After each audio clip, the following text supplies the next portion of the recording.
What is going on, everybody? Welcome back to the channel. Oscar here live. You and I know, I told you many times, and it's here finally. The first, and a lot of people are saying the only time, the last time. Would you believe that? The first time they're gonna actually face each other in about 50 more minutes. Right now, there's thousands of people watching right now. It's incredible. There's so many outlets active for this. And everybody, if you're excited, we have a poll right now. Who do you think is going to be the best for Bitcoin, the best for crypto, the best for the economy, the best for our wallets, guys? I'm so excited. You know that this day was coming. You and I talk. There's a lot of conversations right now. 50 minutes to go. And I mean, there's already people getting ready and crazy, guys. Why wouldn't us, right? Why wouldn't us, the Oscar Ramos community, us that we're powerful, that we're so many great people here watching. So immediately as you're coming in, guys, smash on the like button, subscribe to the channel, turn on those notification bells. We have the alerts on. I'm gonna go ahead and put the alerts right here.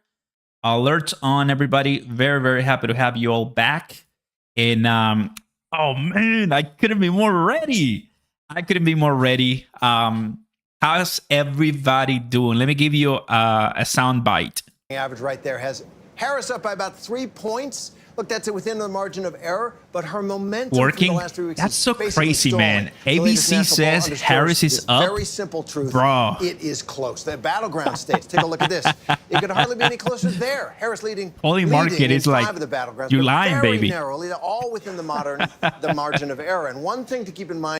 But we'll get to that. We'll get to that. If you're new here, guys, whichever party you're at, you're all welcome. Everybody here is open and able to say whatever you feel about each. And lately, we've been covering Bitcoin and politics, crypto and politics, because there's right now a current vivid anti-crypto army who wants to destroy us. It's true. They want to destroy us, guys. So I don't really want you guys to, go through that for sure. It's going to be pretty crazy. Let's go ahead and refresh. Oh, live. There you go. So yeah, everybody. Woo! Ready? Let's go ahead. Perfect. Everything working, everything. There's a lot. The servers on YouTube should be pretty crazy today. But we'll have it live for you guys. Welcome to the 120 of you guys. How's everybody doing? Welcome back. 48 minutes to go. What do we have here? TTT Texan in the house. Don't be. Spider King in the house. Matthew, welcome. Francisco, welcome. Daniel Cabrera, John 316 in the house. Roro Earl. We have Francisco Naomi in the house. Welcome, Carl. Let's go. All right. Well, guys, this is obviously, as you can tell, a conversation about why are we mentioning politics in our crypto daily lives, right? If it wasn't like that months ago, years ago, it wasn't like that, right? It wasn't like I was waking up in 2021 thinking, wait, who's going to be who's going to be the next crypto politician? Was I thinking politics when I was getting into crypto back in 2021? Was I thinking, I wonder if President Trump is going to do something with Bitcoin? To be honest with you guys, never crossed my mind. It never crossed my mind. Maybe I was too inexperienced. Maybe I was too green, right? I just was still learning about the cycles and crypto and everything. I wasn't even thinking about crypto and politics at that time.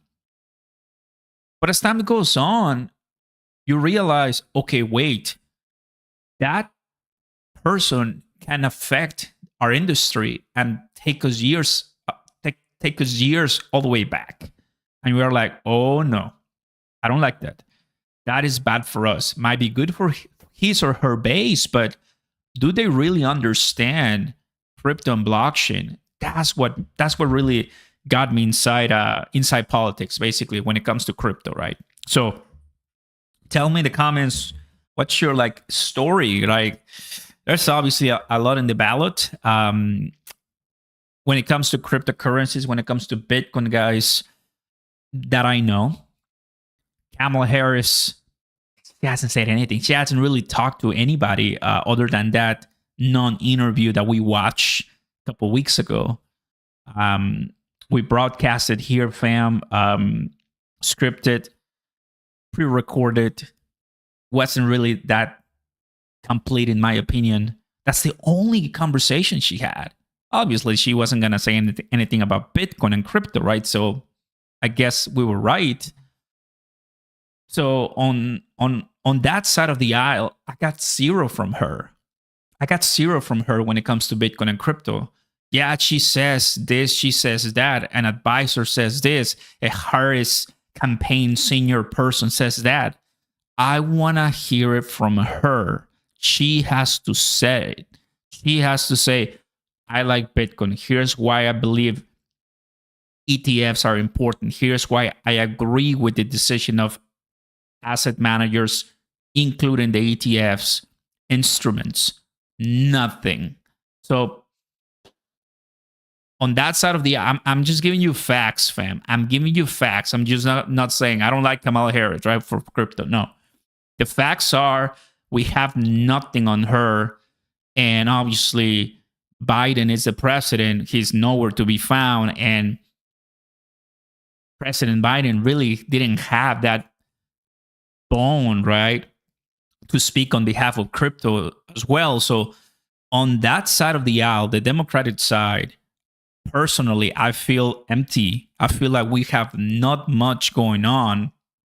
The only thing we have, of course, is persecution from Elizabeth Warren, Gary Gensler, and other different agencies. And we're seeing how Ripple, Coinbase, Kraken, Binance.us, and other different companies are going through that hurdles. Those are facts. That's what we're seeing when it comes to crypto and politics in the current administration. You can add more, obviously. I don't know everything, but that's my first interaction, right? What's going on, Lee on the house? Welcome, guys. Trump having said nothing of substance in 12 months. He's too old and confused. One being the question listed hurts Kamala. So, welcome all the comments, as always. Respectful, polite, that's totally fine. No spam, as always. I think everybody wants to enjoy a nice chat and learn from everything because you guys know a lot too, so you're more than welcome. Drinking some grape juice and cranberry juice combined with some ice. Tell me in the comments, guys, what you guys are celebrating today or just excited to join and watch this space. Volume is working. What they want to hear tonight from the nominees. Who has that plan, Martha? Thanks so much, Rebecca. It's something yes, I hear from voters all over the country. Yes, bunch of things when it comes to voters, when it comes to registrations and undecided voters, independents. That's what, according to the media, according to the mass media, Fox, ABC, NBC, CNN, and more, it's a neck and neck, right? But when you take a look at the real people and kind of like do a easy man on the street conversation, a lot of people are saying Trump. Now, perfect segue to talk now about the Republican Trump side when it comes to crypto. And the Republican side, Trump side, when it comes to crypto, we have we really have a lot of things to say. And what are those things to say? Well, what we have is crypto capital of the world. Donald J. Trump wants to make the United States a crypto capital of the world. He said it, and he keeps saying it. And that alone is a big, big, fat statement. It's a big statement. Maybe we don't know yet what it truly means because politicians are going to say anything to get elected. That goes for Trump, that goes for Kamala, that goes for everybody.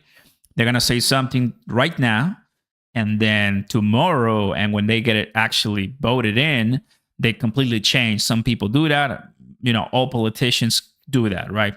Some of them better, some of them worse, but it is just what it is. So in that case, we know that he said at the Bitcoin conference many, many things. And believe me when I say that everybody here watching and hundreds and millions of crypto holders, Bitcoin Wells and Bitcoin Maxis, we're all gonna hold Donald Trump accountable. Yes, personally, I'm inclined to his party. I'm inclined to his campaign. My values reflect that. But he's touching the crypto space. He's touching the blockchain digital asset industry. If he wins, he should fulfill all those promises or come close to pass legislation and help our community get into the entire United States, go mainstream, open different opportunities, pass permissions, executive orders, whatever you want. But it truly is going to get really good. And you and I watching, to my 100 and almost 70 people watching, I know you want Trump to win, or some of you, because you think he's going to bring a bull market, right? I go on X and I take a look at the pictures. And there's a picture with Kamala Harris and Bitcoin price crashing. And there's a picture with Donald Trump and Bitcoin price pumping, right? Let me tell you, even if he loses and she wins, I still believe Bitcoin and crypto will do fine, right? Like I said minutes ago, these two, whoever wins, Bitcoin still Bitcoin. One Bitcoin equal one Bitcoin, and we are gonna prevail. They cannot stop us. However, if he wins, there's definitely gonna be huge enthusiasm,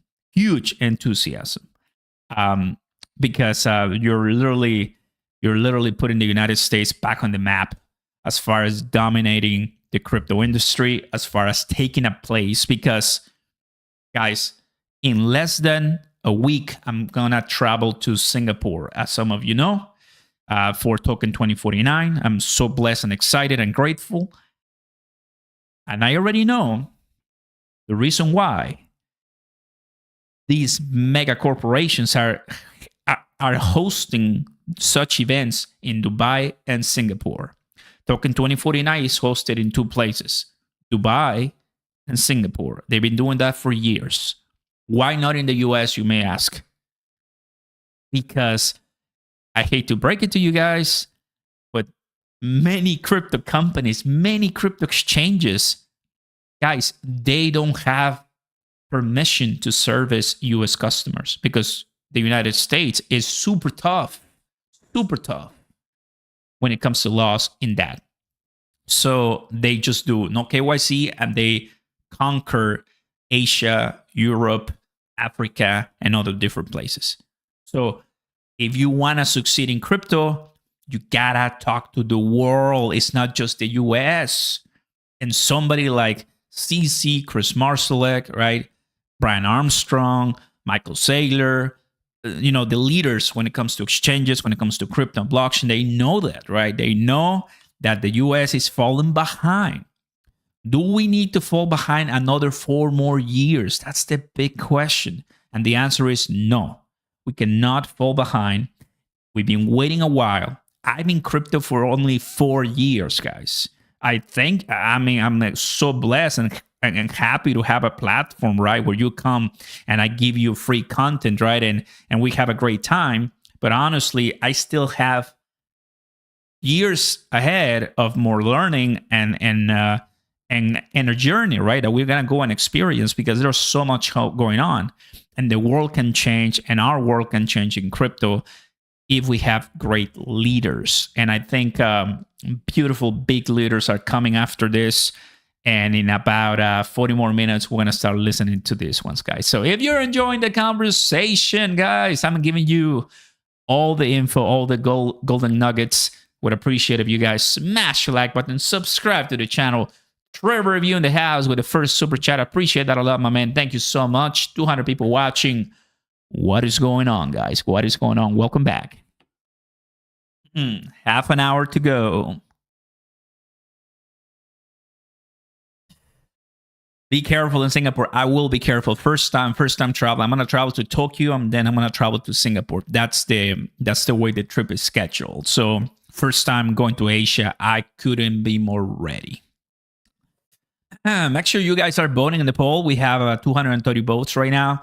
Who is best for Bitcoin and crypto? And we have 9% Kamala Harris and Donald Trump 89%.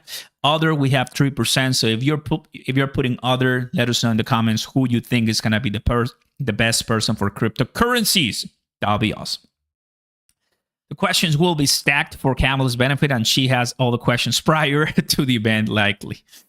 Carl, according to the rules that I've been going through and checking for you guys, it's a no. According to that, it's a no.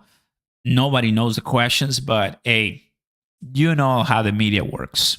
You know how the media works, right? What's going on? Short T in the house. Welcome back, guys. Welcome. Vivek's it's a great guy when it comes to that. I give it to you. Yeah. Thanks for this platform. Appreciate it, Earl. Happy to have you guys. Welcome back. So I already gave you my reasons as far as why I believe Trump, Kamala, I have already presenting in the last couple of minutes their platforms as far as crypto, blockchain, what they have said, what we know. It just couldn't be more different. It just could have been more unique for the two of them. One is telling us everything. The other candidate is telling us nothing. So there's really not a comparison here. There's really not a way where we can disagree that one is better than the other as far as because they're neck and neck as far as crypto goes. No, guys. One is actually speaking to us. The other one is hiding. It's just what it is. It's just what it is, fam. I show you already this one. As of right now, we have 1.44, 1.44, 1.06. I want to remind you, fam, that tomorrow we have Consumer Price Index. And then next week we have FOMC. Oh, everybody, so much going on in the next couple of days. I couldn't be more ready. And I told you in my previous video, traders, be ready. And for those who want to trade, I have it right here. Everybody, sign up right now if you haven't done so yet, to my Margex link down below. Welcome bonus $10,000, everybody. Up to 10,000. No KYC. You can use it wherever you want. Takes a few seconds. And if you like 10, 20, 50, 100x positions as far as long and shorting goes, that's the place to go. All right. So FY, you're more than welcome to join. And I'm really, really excited because it's about to start. And believe me, as soon as they start speaking, we might have some momentum changing. And I'm going to go ahead and change it to the 15 minutes, guys. We reached 58,000 yesterday on the 9th. So I definitely want to see some changes in the price of BTC. So let's go ahead and take a listen just for a few minutes. Scratch. Exactly. They are both trying very hard to get the Latino vote because it's so important, including in the battleground states. As of now, Kamala Harris is doing better than President Trump with Latino voters. You know, there are still 10 to 15% of. Well, just happens that I'm a Latino, but I'm not a voter. I'm not a U.S. citizen yet, but I'm a Latino, right? So I got to tell you, fam, yeah, a bunch of us, we vote blue, but I'm not. And many of us, we also vote red. So it is what it is. You know it. John 316 in the house. What's going on, guys? Welcome back. Good evening, Oscar and Crypto Fam Pattern. Welcome. If Trump wins, we'll probably never hear him say the words crypto or Bitcoin again. He's a politician. That's what I said a couple minutes ago, you know. He wins. A lot of people will be very excited, very happy. I'm going to be one of those. But as far as our industry, he has to deliver. And we're going to be banging the door, right? Hey, you said this. You said this. Why is Gary Gensler not fired yet, right? What's the new legislation you want to talk to or convince the Congress people, right? Because he actually doesn't make any laws. He executes the laws, right, and signs them. But yeah, I mean, there's gonna be tons of discussions as far as our industry.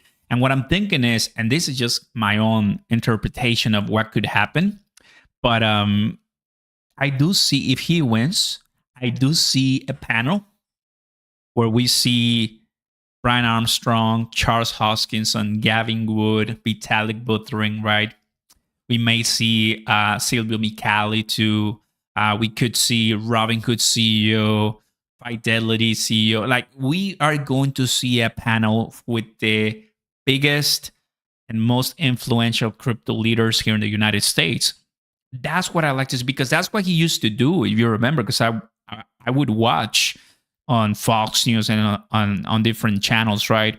All of the expert panels he will bring for energy, for AI, for military, for just space, for whatever, right? And one of those was when he brought like Elon Musk and Mark Zuckerberg. He brought the CEO, Alphabet CEO. He brought everybody. Jeff Bezos. Like, he likes to bring billionaires basically and just have a chat and just talk about that. I like that. I really can't remember when was the last time Biden did that, right? But for crypto, Trump wins, I want to see a panel like that for crypto. So people can start seeing, okay, that's the guy responsible for Coinbase. That's the guy responsible for Robinhood. That's the guy responsible for Webull. You name it. So that's kind of like what I'm expecting, right? Because in the last 4 years, we never had that.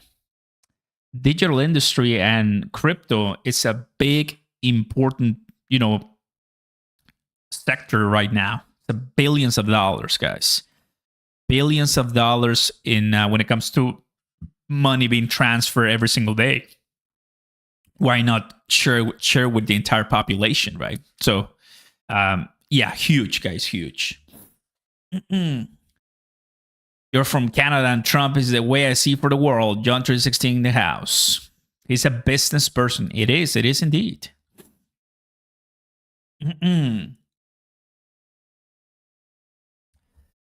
Less than 30 minutes, everybody, and we're gonna go ahead in silent mode and we'll listen. There's gonna be like 2 or I believe they say 2 breaks. Only 2 breaks, and it's gonna be 1 hour long, 2 breaks, and just a lot of fun after that. We may continue watching a little bit later. I was looking for Fox News, but there's no Fox News like live stream, only NBC. I believe there's not even CNN, so only NBC, and all the BCs. So let's take a look, guys, at what's going on right now. There you go. There's the live. Oh, look, even on X. Oh, okay, it's the same one. It's the same one. Okay, I see. 27. Oh, just a few seconds apart. Just a few seconds apart. Let me put it here. Okay. Okay, I see it. Crazy. I'll stay with this one. Why not?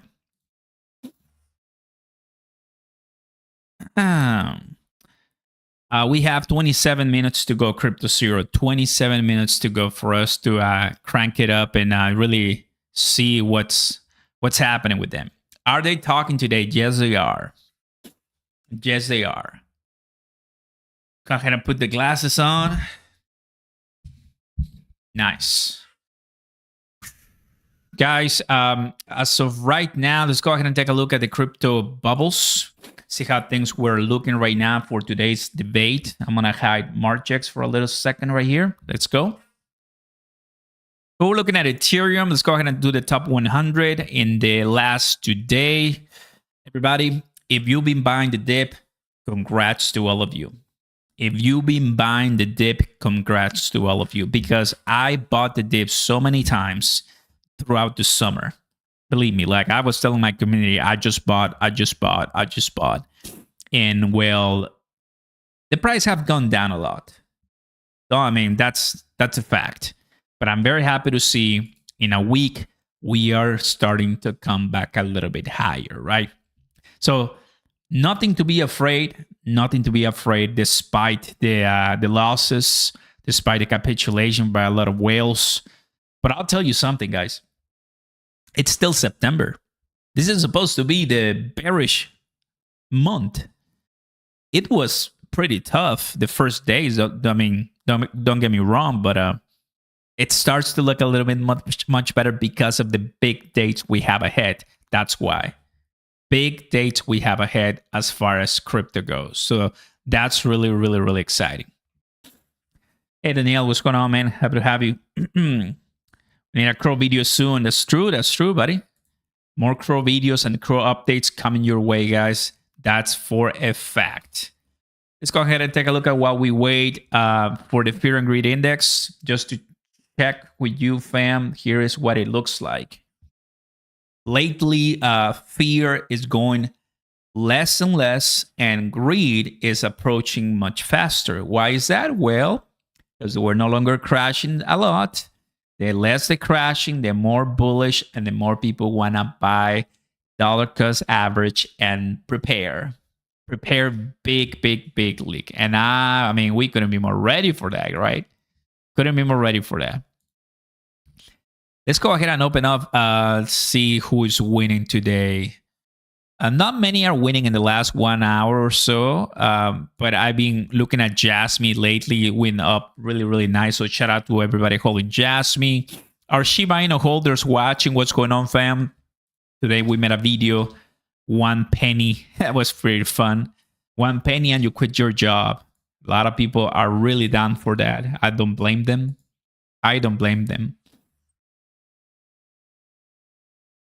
My talks with Chiptoshi, good, bro. Still back and forth. Been a little busy, but I'll get to that. I'll get to that for sure. I gotta reach out more and reply for sure. Jasmy Army, of course. Yes, really holding. I made a video for you guys this week on Monday. So just give you updated, right? Because it's been a while, but holding my millions, I know it's gonna be worth in due time, guys. That's just what it is. In due time, we gotta be prepared for that. Now, let's go ahead and take a look at X for a second, because I'm sure that there's pretty cool stuff that a lot of people are gonna be watching for sure. Like this, new Kamala Harris will have a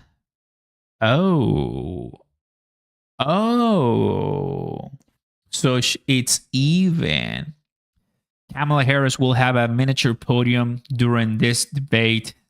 The move was requested by the Harris team, who is afraid she will look tiny compared to Trump. The smaller podium will make it so that the candidate look the same size during the televised split screen. As noted by Axios, Harris and Trump have one of the largest height differences among the presidential nominees. Trump is 6'3" and Harris is 5'4". 5'4" is... that's a big difference. One Trump campaign official said that the smaller podium looks like the kids' table. Ooh, guys, we're starting to see some fireworks. We like that. We like that. That's what sells in the world of politics, you know. That's what sells. Let's take a look at the video right here. Okay, yeah, it looks kind of smaller. We'll get to see it very, very... There it is. Yeah, I mean, they kind of adjusted the podium size. Everything for the looks, guys. Everything for the looks. Crazy, right? So, all right. They're speaking a little bit. Let's go ahead and listen in. 2021 was that Joe Biden became an unpopular president. His popularity, his favorability ratings went below 50%. They never came back. But Joe Biden was also at the time saying this would 20 not minutes be to like go, fam. Saigon. 20 minutes to go. Saw those images of that. It's hard to play that down. If you're the president, it's hard to call that a success. And Mary, let's go back to Israel and Gaza, a key issue also for... There it is. There it is.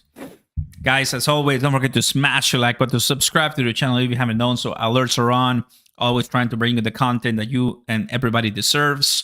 Bringing you my point of view. And that's it. The end of this nice story that we call crypto The great news that I have for you guys is it's still 2024. It's still 2024.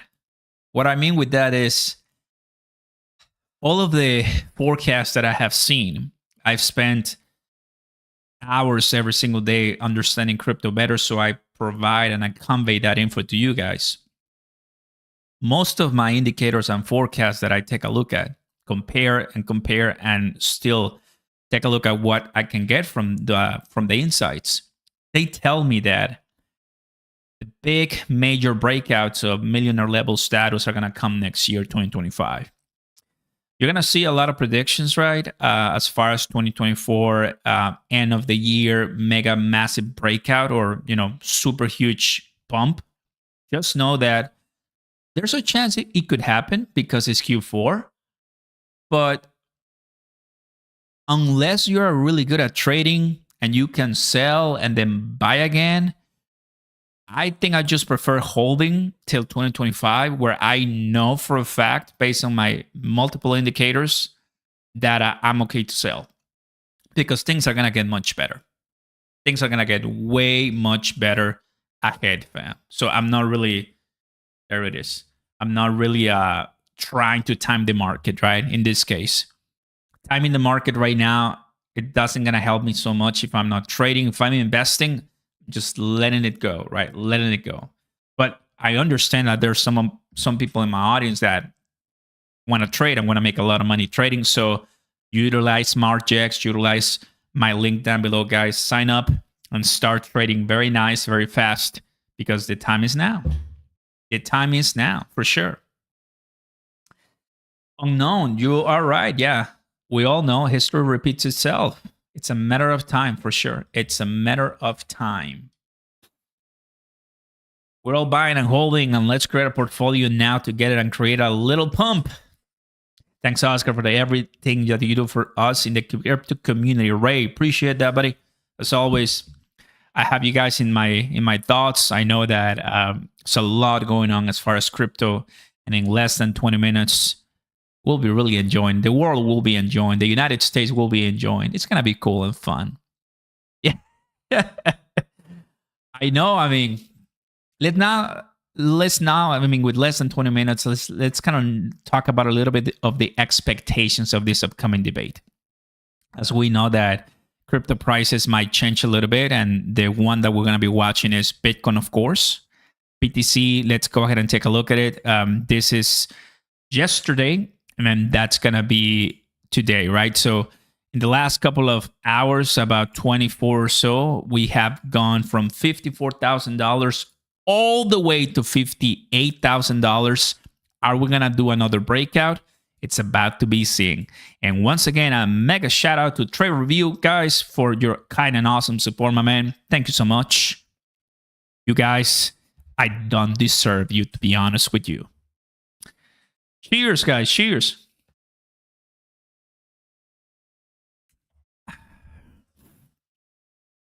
I want Oscar to dance. Hey, let's go. Check out Super on Nice Pump right now. Chris, welcome, buddy. Appreciate a trade. Hodl is what I'm doing. I did buy XLM today. Feel is something going to pop. Just a feeling. Let's go. Let's go, man. Yeah, right now, instead of Stellar, I'm adding my Ripple backs. That's my position, my personal take. Honestly, guys, I've seen it. Like, many cryptos are just going to balloon, no matter really which crypto you're talking about. The good ones, the bad ones. When altcoin season comes, they will do decent. All right, 15 minutes ago. See the debate stage here in Philadelphia. The debate now less than 20 minutes away, and we are joined on behalf of the Trump campaign by Who is it? Senator Tom Cotton. Senator Cotton, thanks a lot. I know we him. have a couple minutes. This debate's about to get underway, but I wanted to ask you, which Donald Trump do you think is going to show up tonight? You know him well. You're is it going to be fired. the Donald Trump that is going to be making personal attacks, insulting Kamala Harris, or is it going to be the Donald Trump that's going to focus on his issues? John, I think you're going to see that Donald Trump, who's president for 4 years, who has a clear record. This campaign is unusual. We don't have a candidate running for office for the first time. The American people remember what it was like under President Trump. We had stable prices, rising wages, a secure border, and peaceful, stable relations around the world. Under Kamala Harris and Joe Biden, we've had record high inflation. We've had a wide open border. We've had war breaking out everywhere. The American people are going to remember after tonight that times were good under Donald Trump, and they want another 4 years. No of beer President Trump this back in the time, White my man. House. And we noticed he was spending a lot of time looking at the angles, studying the Thank you, debate Massive. stage. Appreciate it, bro. He does know the television of this as well.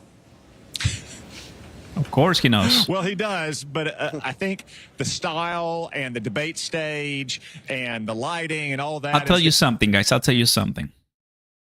Donald Trump is super smart that he knows he wants to deliver a banger comment. He knows that this is his only chance, probably, because I don't think she's going to agree to another one if she really does really poorly, but we'll see. He knows he needs to deliver a powerful clip, a meme, something. Either but you're going to be in jail for Hillary, or only Rosie O'Donnell, right? When Megyn Kelly asked, or multiple, right? Multiple that we have seen with Jeb Bush, with Ted Cruz. I mean, if I was him, you've been debating your whole life. You've been making deals. He's always been in podcasts and different places. I would try to find a great place where I can deliver a comeback. And it has to be a rebuttal. It has to be a spin as to what she's going to say. So, because that's what's going to be shared everywhere on social media. Not a lot of people are going to be watching the entire debate, obviously. Just only us fanatics. Only the people who want to know about either each of them or politics. But what's going to be shared online millions and billions of times, guys, is going to be that clip when Kamala or Trump fail, say something really smart, or there's a gotcha moment. They need a gotcha moment. For Harris was, but I'm speaking, remember? But the mics will be muted when the other one is speaking. So that's not going to be good for her in that regard. But they both need a gotcha moment, and we'll just have to wait to see which one is going to be. Who's going to deliver it first, all right? Her vision, the things she wants to do for this nation. Elections are about the future, and Kamala Harris's vision for the future is a stark contrast to the dangerous vision of the future that Donald Trump has, one of less freedom and more chaos under Donald Trump. We will see how it unfolds on the debate stage. Governor Shapiro, thank you so much. All right, so we've talked to surrogates from both campaigns. Coming up, Less than 15 minutes to go, guys. I'm watching the chart as always. Appreciate you guys' comments. If you're interested in my PPF, past, present, future indicator, which I created with Luxalgo, you're more than welcome to check in the links down below. It's great, everybody. 30 days risk-free. Give it a try. I think people who are using it really, really like it. Luxalgo, great one when it comes to indicators, guys. And I mean, right now, if I'm looking at the 15 minutes, we're already in the overbought position in this candle time frame. So it means that I wouldn't be surprised, right? If we maybe can go once again to 58, but going back to that 55, 56, totally possible. But, people are definitely going to be considering taking some profits. And, using indicators like this can help you narrow it down and, tell you buy, sell alerts. Just really helps for people who really just want to know when to do it, right? You don't want to worry about much TA. You want something to do the work for you right here. She'll be talking about what she can do to fix what she has done for 4 years. Carl, hit the like button. Thank you, Rudy. Appreciate it. Oscar, any chance you can increase the volume on the debate stream? It's a bit soft compared to your voice. Oh, yeah, bro. I'm not going to be speaking. Don't worry, Spattern. Once they start speaking, I'll be quiet. I'll be absolutely muted. So we can clearly and very nicely listen everything they're going to be saying. And it's like, let me tell you something, guys. Let me tell you something.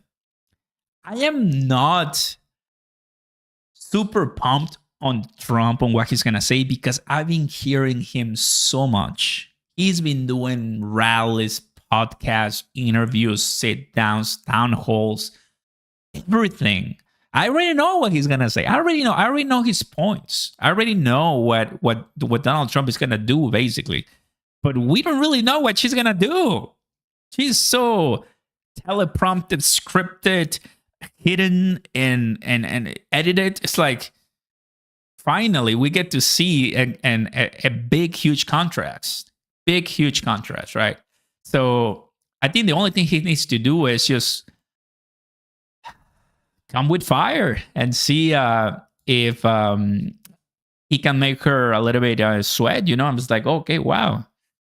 Something took her by surprise, stuff like that. Ready for Trump lies. Carlos, welcome, buddy. In all fairness, every politician, they all lie. We all lie, fam. But obviously, politicians have much heavier weight when it comes to the power they hold, right? 100%. 10 minutes. 10 minutes to go, guys. Only 10 minutes to go. Very, very nice and exciting times are coming in for us. Go ahead and take a look at this one so far. ICP is in the lead. We have artificial intelligence, Bitcoin SV. We have Mantra in the house, Aave. These are the ones that are running and, you know, leading the way in the top 100. The ones that are losing, we have Sweet, AR, and other ones. So not much really from the tokens that I hold. So it's decent. Eventually, you know, things are gonna change. So I'm excited on that one. 1.14 trillion for Bitcoin. It's looking really nice and strong. We good. We good. We good. What if Kamala Harris is pro crypto, but kept quiet and out of it? Well, we'll see, man. And I'm Jonathan I don't Paul think here so. with Mary Bruce and Rachel Scott. The candidates are just off the stage, ready to walk out. They are in their hold rooms, just minutes from making that walk. Martha, you have been backstage at this moment. What's it like? Well, it's stressful, but it's also that time you just say, this is go time. You get in your zone. I'm sure the nominees, the candidates right now are thinking the same thing. Cheers, everybody. They're going to go out, open the curtain. All right, well, then let's bring somebody in who has been there both debating Donald Trump and helping him prepare for general election debates, the former governor of New Jersey, Chris Christie. So Chris, you've helped prepare Trump for this moment several times. He says he doesn't prepare, but he actually does. Oh, man. Hopefully, ABC covers Kamala Harris 100% positive, Donald Trump 98% negative. Very unfriendly to go Trump. Well, I mean, she didn't agree to the Fox News debate on September 3rd. There was going to be a September 3rd debate for them, but she didn't accept. I've been hearing that, you know, there's going to be other opportunities and invitations, right, in October. I mean, they can be there's obviously can be more debates. They just wouldn't do it because they know that if they mess up, it's over for them. That's what happened with Biden. He messed up so bad in the previous debate that his campaign was cooked. They have to replace him. That's how bad it was. A good debate can make you stronger and can help you win an election, but a bad debate destroys your entire campaign. That's what happened. So whatever comes out of this one, believe me, it's going to be talked everywhere. We're all going to remember it till election date. So as far as crypto goes, will they mention it? Guys, in the comments right now, do you think they're going to mention crypto? Let's go ahead and make a poll conversation. We have almost 500 votes. And it is not a neck and neck on this one, guys. You already know the answer. It's crazy. It's all super one-sided. My audience is voting right here over almost 500 votes. Who is best for Bitcoin and crypto? Kamala Harris with 8%, Donald Trump with 90%, guys. That poll can be closed right now. It goes to Donald Trump. My audience here, we have very, very, very sample size, small sample size, but still pretty special. Donald Trump wins hands down. Now, question is, will they mention Bitcoin, crypto at the debate? Yes or no? Everybody, big favor, vote right now. Help me out, see if they're going to do so or no. Peace and prosperity. Thank you so much, Quinn. Appreciate you guys. Welcome, welcome. To all my moderators, happy to have you guys back. Help me out if you find any spamming. And that's it, guys. 5 minutes to go. Let's go. 5 more minutes to go to find some exciting times for us here in the industry. Price of BTC is not doing much. I'm sure tomorrow, the 11th, as we have CPI data. Oh, I want to hear her because she's all Kamala Harris. It'll be cool. Let's see what they say. Because I do believe that in talking about the future, you draw from your past. You draw from your past experiences. She draws from how she was raised, the values that was instilled in her as a young lady. Look, she is steady on her feet, still in her resolve. And tonight she should talk to the American people, sit in their living rooms, go to their kitchen table and say, look, I have some ideas that I want to share with you. There's so much that we have done together over the last 4 years. But here's what I think we can do together over the next 4 years. Be positive in her approach and really remind the American people that we don't want to go back to the chaos and the confusion, the disaster that made, of course, the American people go out in droves in 2020 to fire the former president. Say, I want to be a president that lead all Americans. I want to keep us strong and secure. And here's the plan that I want to share with you tonight. And Donna, I of course meant Biden. She has to own up to the Biden administration's any mistakes they made too, and Donald Trump is going to go after her on that. Oh yeah, they're gonna go after each other for sure, fam. That's what's happening. Oh, this is much better. Well, we have a few votes right now, so everybody watching, go ahead and start putting your votes as far as will they mention Bitcoin and crypto. JB in the house, what's going on, man? Happy to have you. Welcome, welcome. We're less than 4 minutes to go. It's at 7:56 p.m. here Central Time, which is exciting. And the price of BTC, things are not changing at all.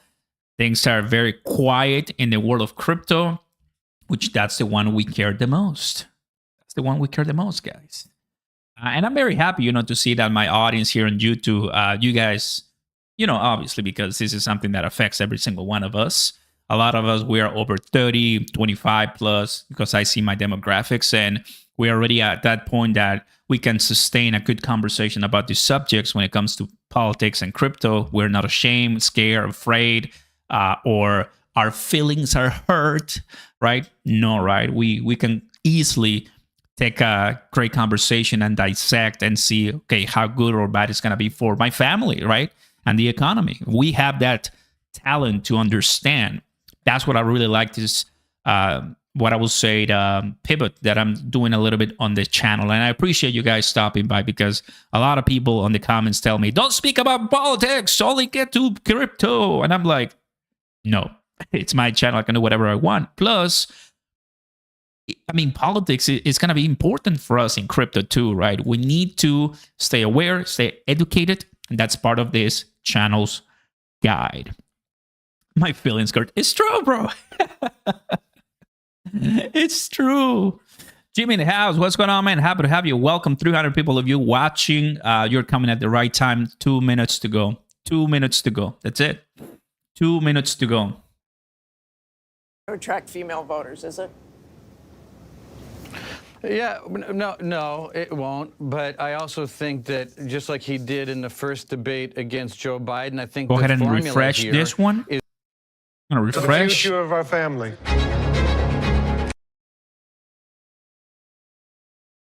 There you go. And then sit back and let Make her sure talk. that things let are her synced explain well. herself, her past positions, current positions. How does she feel about how Biden has done on the economy? How does she feel about the border? Then turn it over and let her talk. That's it. Okay, thanks so much for joining us tonight, Donna and Reince. We're all That's staying it. tuned. Can't wait. And I have to say, as we are just a couple of less than 2 minutes away, this is such an extraordinary moment, and especially, Rachel, when you consider that these two people that have been the center of our lives for the last 2 months Politics is affecting have crypto. never met each other. Have never even Indeed. met each other. And Harris Don't said, be if you got disappointing something at the to end of the say it to my debate. face. The I know, question right? tonight, does Donald Trump actually go there? He's questioned her racial identity. He's questioned her intelligence as well. Or does he stick to the issues? Look, this is the largest audience 60 they're likely going seconds to to have go. in this race. It will And be I'm interesting muted. to see if Harris can make clear the stark choice before voters. And where does she decide to land her punches? She can punch hard. Can she do that? Smashing the like while button, rising guys. above the Subscribe needle to the and coming channel. away? But Welcome first to and Oscar foremost, Ramos we're gonna see a Live. We're very handshake happy to when the have you two of here them meet for enjoying the this first time. stream. You didn't back in 2016 Let's when I see did that debate. We'll stand by who to see that tonight. But the wins first time, this side to side, debate together. And for the I have presidency my doubts that we're going to see of the that United handshake, States But what we are going to see is a spirited debate 2024. and perhaps the most consequential general election debate we have Here it ever comes. seen, because almost certainly going to be the last one. So with the stakes so high, the presidential debate just moments away, we have the entire news division keeping an eye on everything. We are going to be fact-checking on our live blog. It's all going to be happening right here. Fact-checking. The debate now just 10 seconds away, and we will be back All right. with our post-game show as soon as it's over. We are going to toss it right now. Every to David second Muir. counts. Tonight, the high-stakes showdown here in Philadelphia between Vice President Kamala Harris and former President Donald Trump. Their first face-to-face meeting in this presidential election, their first face-to-face meeting ever. A historic race for president upended just weeks ago. President Biden withdrawing after his last debate. Donald Trump now up against a new opponent. The candidates separated by the smallest of margins, essentially Here it tied in the comes. polls nationally. And in the key battlegrounds, including right here in Pennsylvania, all still very much in play. The ABC News presidential debate starts right now. This is an ABC News special. The most consequential moment of this campaign. Kamala Harris. Together, we will chart a new way forward. Donald Trump. So right now, BTC is quiet, not moving, but we'll be checking. Let's go. Historic. The ABC News presidential debate. Here now, David Muir and Lindsay Davis. Good evening, I'm David Muir, and thank you for joining us for tonight's ABC News presidential debate. We want to welcome viewers watching on ABC and around the world tonight. Vice President Kamala Harris and President Donald Trump are just moments away from taking the stage in this unprecedented race for president. And I'm Lindsay Davis. Tonight's meeting could be the most consequential event of their campaigns, with Election Day now less than 2 months away. For Vice President Kamala Harris, this is her first debate since President Biden withdrew from the race on July 21st.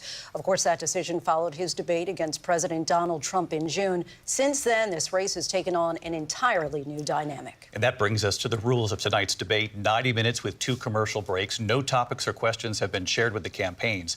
The candidates will have 2 minutes to answer questions, and this is the clock. That's what they'll be seeing. 2 minutes for rebuttals and 1 minute for follow-ups, clarifications, or responses. Their microphones will only be turned on when it's their turn to speak. No pre-written notes allowed.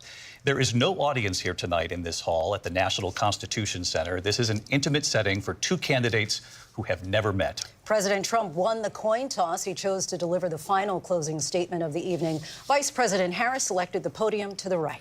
So let's now welcome the candidates to the stage. Vice President Kamala Harris and President Donald Trump.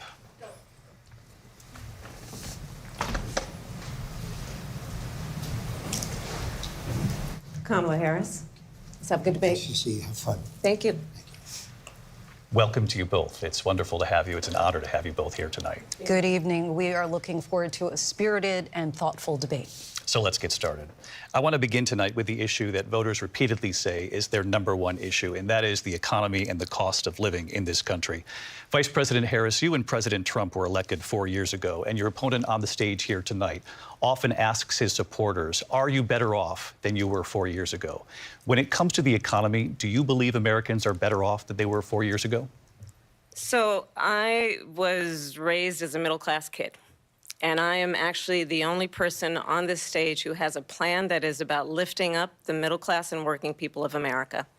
I believe in the ambition, the aspirations, the dreams of the American people. And that is why I imagine and have actually a plan to build what I call an opportunity economy. Because here's the thing. We know that we have a shortage of homes and housing, and the cost of housing is too expensive for far too many people. We know that young families need support to raise their children, and I intend on extending a tax cut for those families of $6,000, which is the largest child tax credit that we have given in a long time, so that those young families can afford to buy a crib, buy a car seat, buy clothes for their children. My passion, one of them, is small businesses. My mother raised my sister and me, but there was a woman who helped raise us. We call her our second mother. She was a small business owner. I love our small businesses. My plan is to give a $50,000 tax deduction to start up small businesses, knowing they are part of the backbone of America's economy. My opponent, on the other hand, his plan is to do what he has done before, which is to provide a tax cut for billionaires and big corporations, which will result in $5 trillion to America's deficit. My opponent has a plan that I call the Trump's sales tax, which would be a 20% tax on everyday goods that you rely on to get through the month.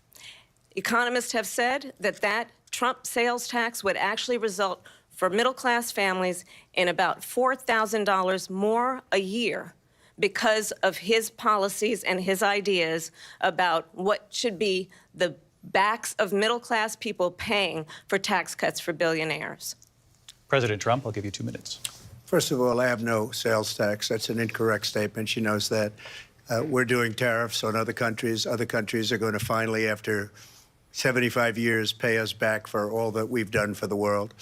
And the tariff will be substantial in some cases. I took in billions and billions of dollars, as you know, from China. In fact, they never took the tariff off because there was so much money they can't. It would totally destroy everything that they've set out to do.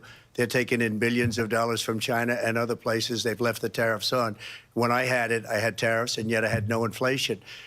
Look, we've had a terrible economy because inflation which is really known as a country buster. It breaks up countries. We have inflation like very few people have ever seen before, probably the worst in our nation's history. We were at 21%, but that's being generous because many things are 50, 60, 70, and 80% higher than they were just a few years ago. This has been a disaster for people, for the middle class, but for every class. On top of that, we have millions of people pouring into our country from prisons and jails, from mental institutions and insane asylums, and they're coming in and they're taking jobs that are occupied right now by African Americans and Hispanics, and also unions. Unions are going to be affected very soon. And you see what's happening. You see what's happening with towns throughout the United States. You look at Springfield, Ohio. You look at Aurora in Colorado. They are taking over the towns. They're taking over buildings. They're going in violently. These are the people that Xi and Biden led into our country, and they're destroying our country. They're dangerous. They're at the highest level of criminality, and we have to get them out. We have to get them out fast. I created one of the greatest economies in the history of our country. I'll do it again and even better. We are going to get to immigration and border security during this debate, but I would like to let Vice President Harris respond on the economy here. Well, I would love to. Let's talk about what Donald Trump left us. Donald Trump left us the worst unemployment since the Great Depression. Donald Trump left us the worst public health epidemic in a century. Donald Trump left us the worst attack on our democracy since the Civil War. And what we have done is clean up Donald Trump's mess. What we have done and what I intend to do is build on what we know are the aspirations and the hopes of the American people. But I'm going to tell you all in this debate tonight, you're going to hear from the same old tired playbook, a bunch of lies, grievances, and name-calling. What you're going to hear tonight is a detailed and dangerous plan called Project 2025 that the former president intends on implementing if he were elected again. I believe very strongly that the American people want a president who understands the importance of bringing us together, knowing we have so much more in common than what separates us. And I pledge to you to be a president for all Americans. President Trump will give you a minute here to respond. Number one, I have nothing to do, as you know, and as she knows better than anyone, I have nothing to do with Project 2025. That's out there. I haven't read it. I don't want to read it purposely. I'm not going to read it. This was a group of people that got together. They came up with some ideas, I guess some good, some bad, but it makes no difference. I have nothing to do. Everybody knows I'm an open book. Everybody knows what I'm going to do. Cut taxes very substantially and create a great economy like I did before. We had the greatest economy. We got hit with a pandemic. And the pandemic was not since 1917, where 100 million people died, has there been anything like it. We did a phenomenal job with the pandemic. We handed them over a country where the economy and where the stock market was higher than it was before the pandemic came in. Nobody's ever seen anything like it. We made ventilators for the entire world. We got gowns, we got masks, we did things that nobody thought possible. And people give me credit for rebuilding the military. They give me credit for a lot of things, but not enough credit for the great job we did with the pandemic. But the only jobs they got were bounce back jobs. These were jobs bounced back, and it bounced back and it went to their benefit. But I was the one that created them. They know it, and so does everybody else. Vice President Harris, I'll let you respond. So Donald Trump has no plan for you. And when you look at his economic plan, it's all about tax breaks for the richest people. I am offering what I describe as an opportunity economy, and the best economists in our country, if not the world, have reviewed our relative plans for the future of America. What Goldman Sachs has said is that Donald Trump's plan would make the economy worse. Mine would strengthen the economy. What the Wharton School has said is Donald Trump's plan would actually explode the deficit. 16 Nobel laureates have described his economic plan as something that would increase inflation and by the middle of next year would invite a recession. You just have to look at where we are and where we stand on the issues. And I'd invite you to know that Donald Trump actually has no plan for you because he is more interested in defending himself than he is in looking out for you. That's just a soundbite. They gave her that to say. Look, I went to the Wharton School of Finance, and many of those professors, the top professors, think my plan is a brilliant plan. It's a great plan. It's a plan that's going to bring up our worth, our value as a country. It's going to make people want to be able to go and work and create jobs and create a lot of good, solid money for our country. And just to finish off, she doesn't have a plan. She copied Biden's plan, and it's like 4 sentences, like run, spot, run. 4 sentences that are just, oh, we'll try and lower taxes. She doesn't have a plan. Take a look at her plan. She doesn't have a plan. Mr. President, I do want to drill down on something you both brought up. The Vice President brought up your tariffs. You responded, and let's drill down on this, because your plan is what she calls is essentially a national sales tax. Your proposal calls for tariffs, as you pointed out here, on foreign imports across the board. You recently said that you might double your plan, imposing tariffs up to 20% on goods coming into this country.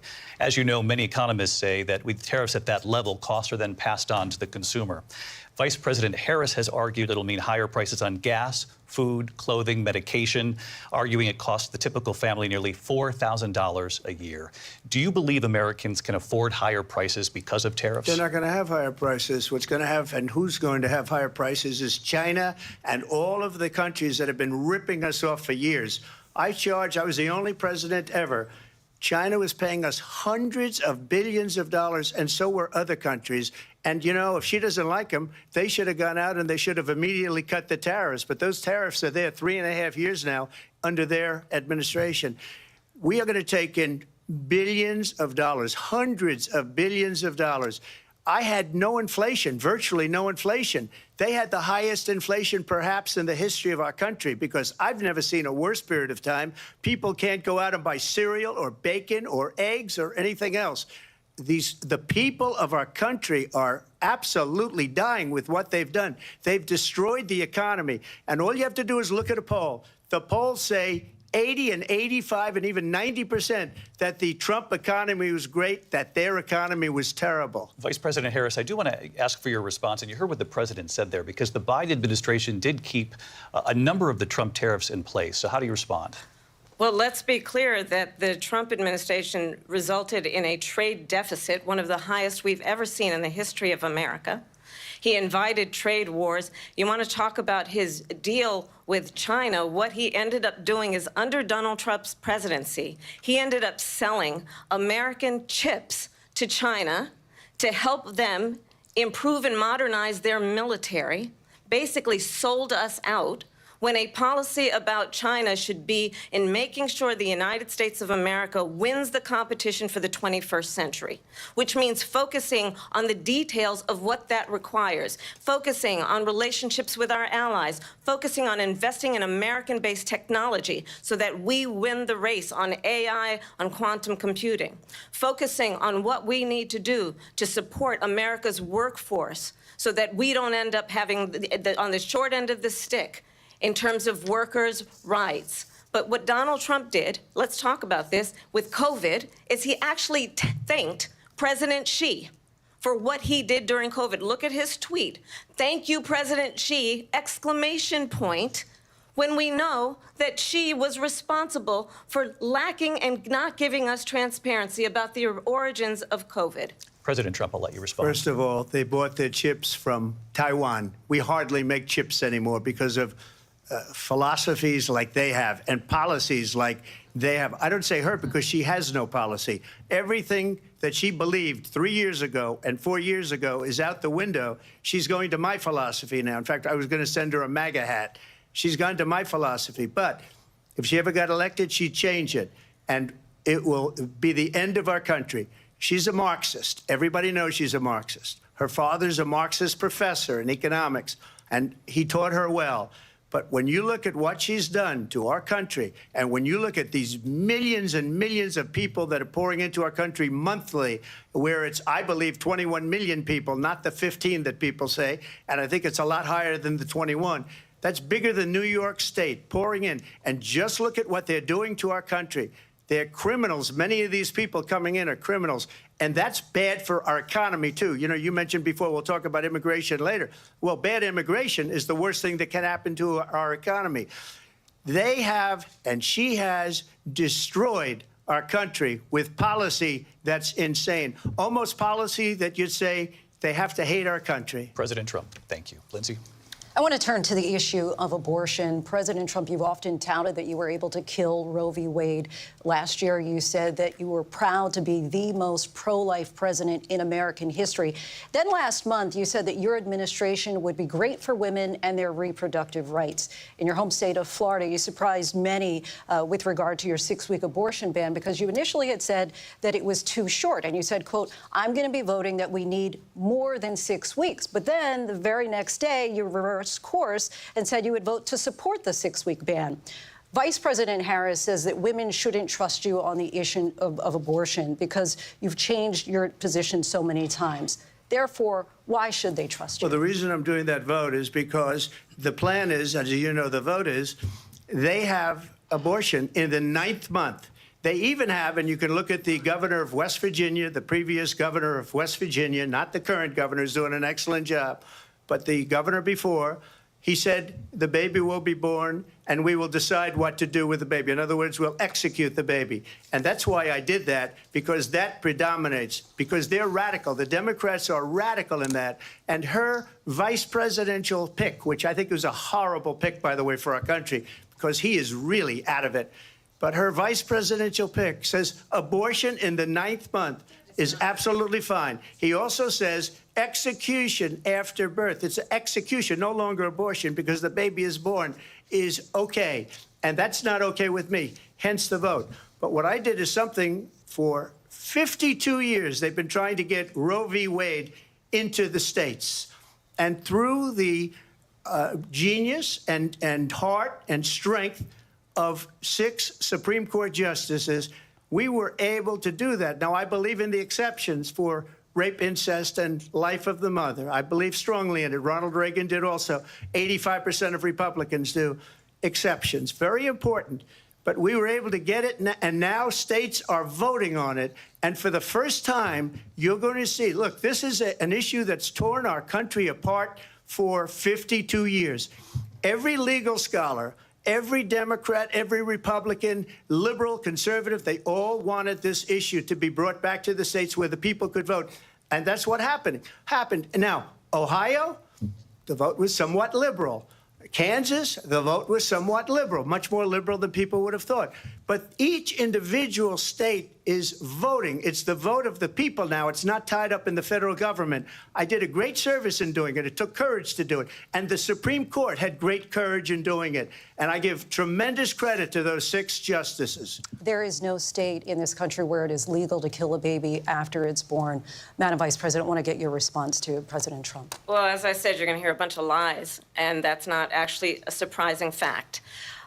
Let's understand how we got here. Donald Trump hand-selected 3 members of the United States Supreme Court with the intention that they would undo the protections of Roe v. Wade. And they did exactly as he intended. And now in over 20 states, there are Trump abortion bans, which make it criminal for a doctor or nurse to provide health care. In one state, it provides prison for life. Trump abortion bans that make no exception even for rape and incest, which understand what that means. A survivor of a crime of violation to their body does not have the right to make a decision about what happens to their body next. That is immoral. And one does not have to abandon their faith or deeply held beliefs to agree. The government, and Donald Trump certainly, should not be telling a woman what to do with her body. I have talked with women around our country. You want to talk about this is what people wanted? Pregnant women who want to carry a pregnancy to term, suffering from a miscarriage, being denied care in an emergency room because the healthcare providers are afraid they might go to jail, and she's bleeding out in a car in the parking lot. She didn't want that. Her husband didn't want that.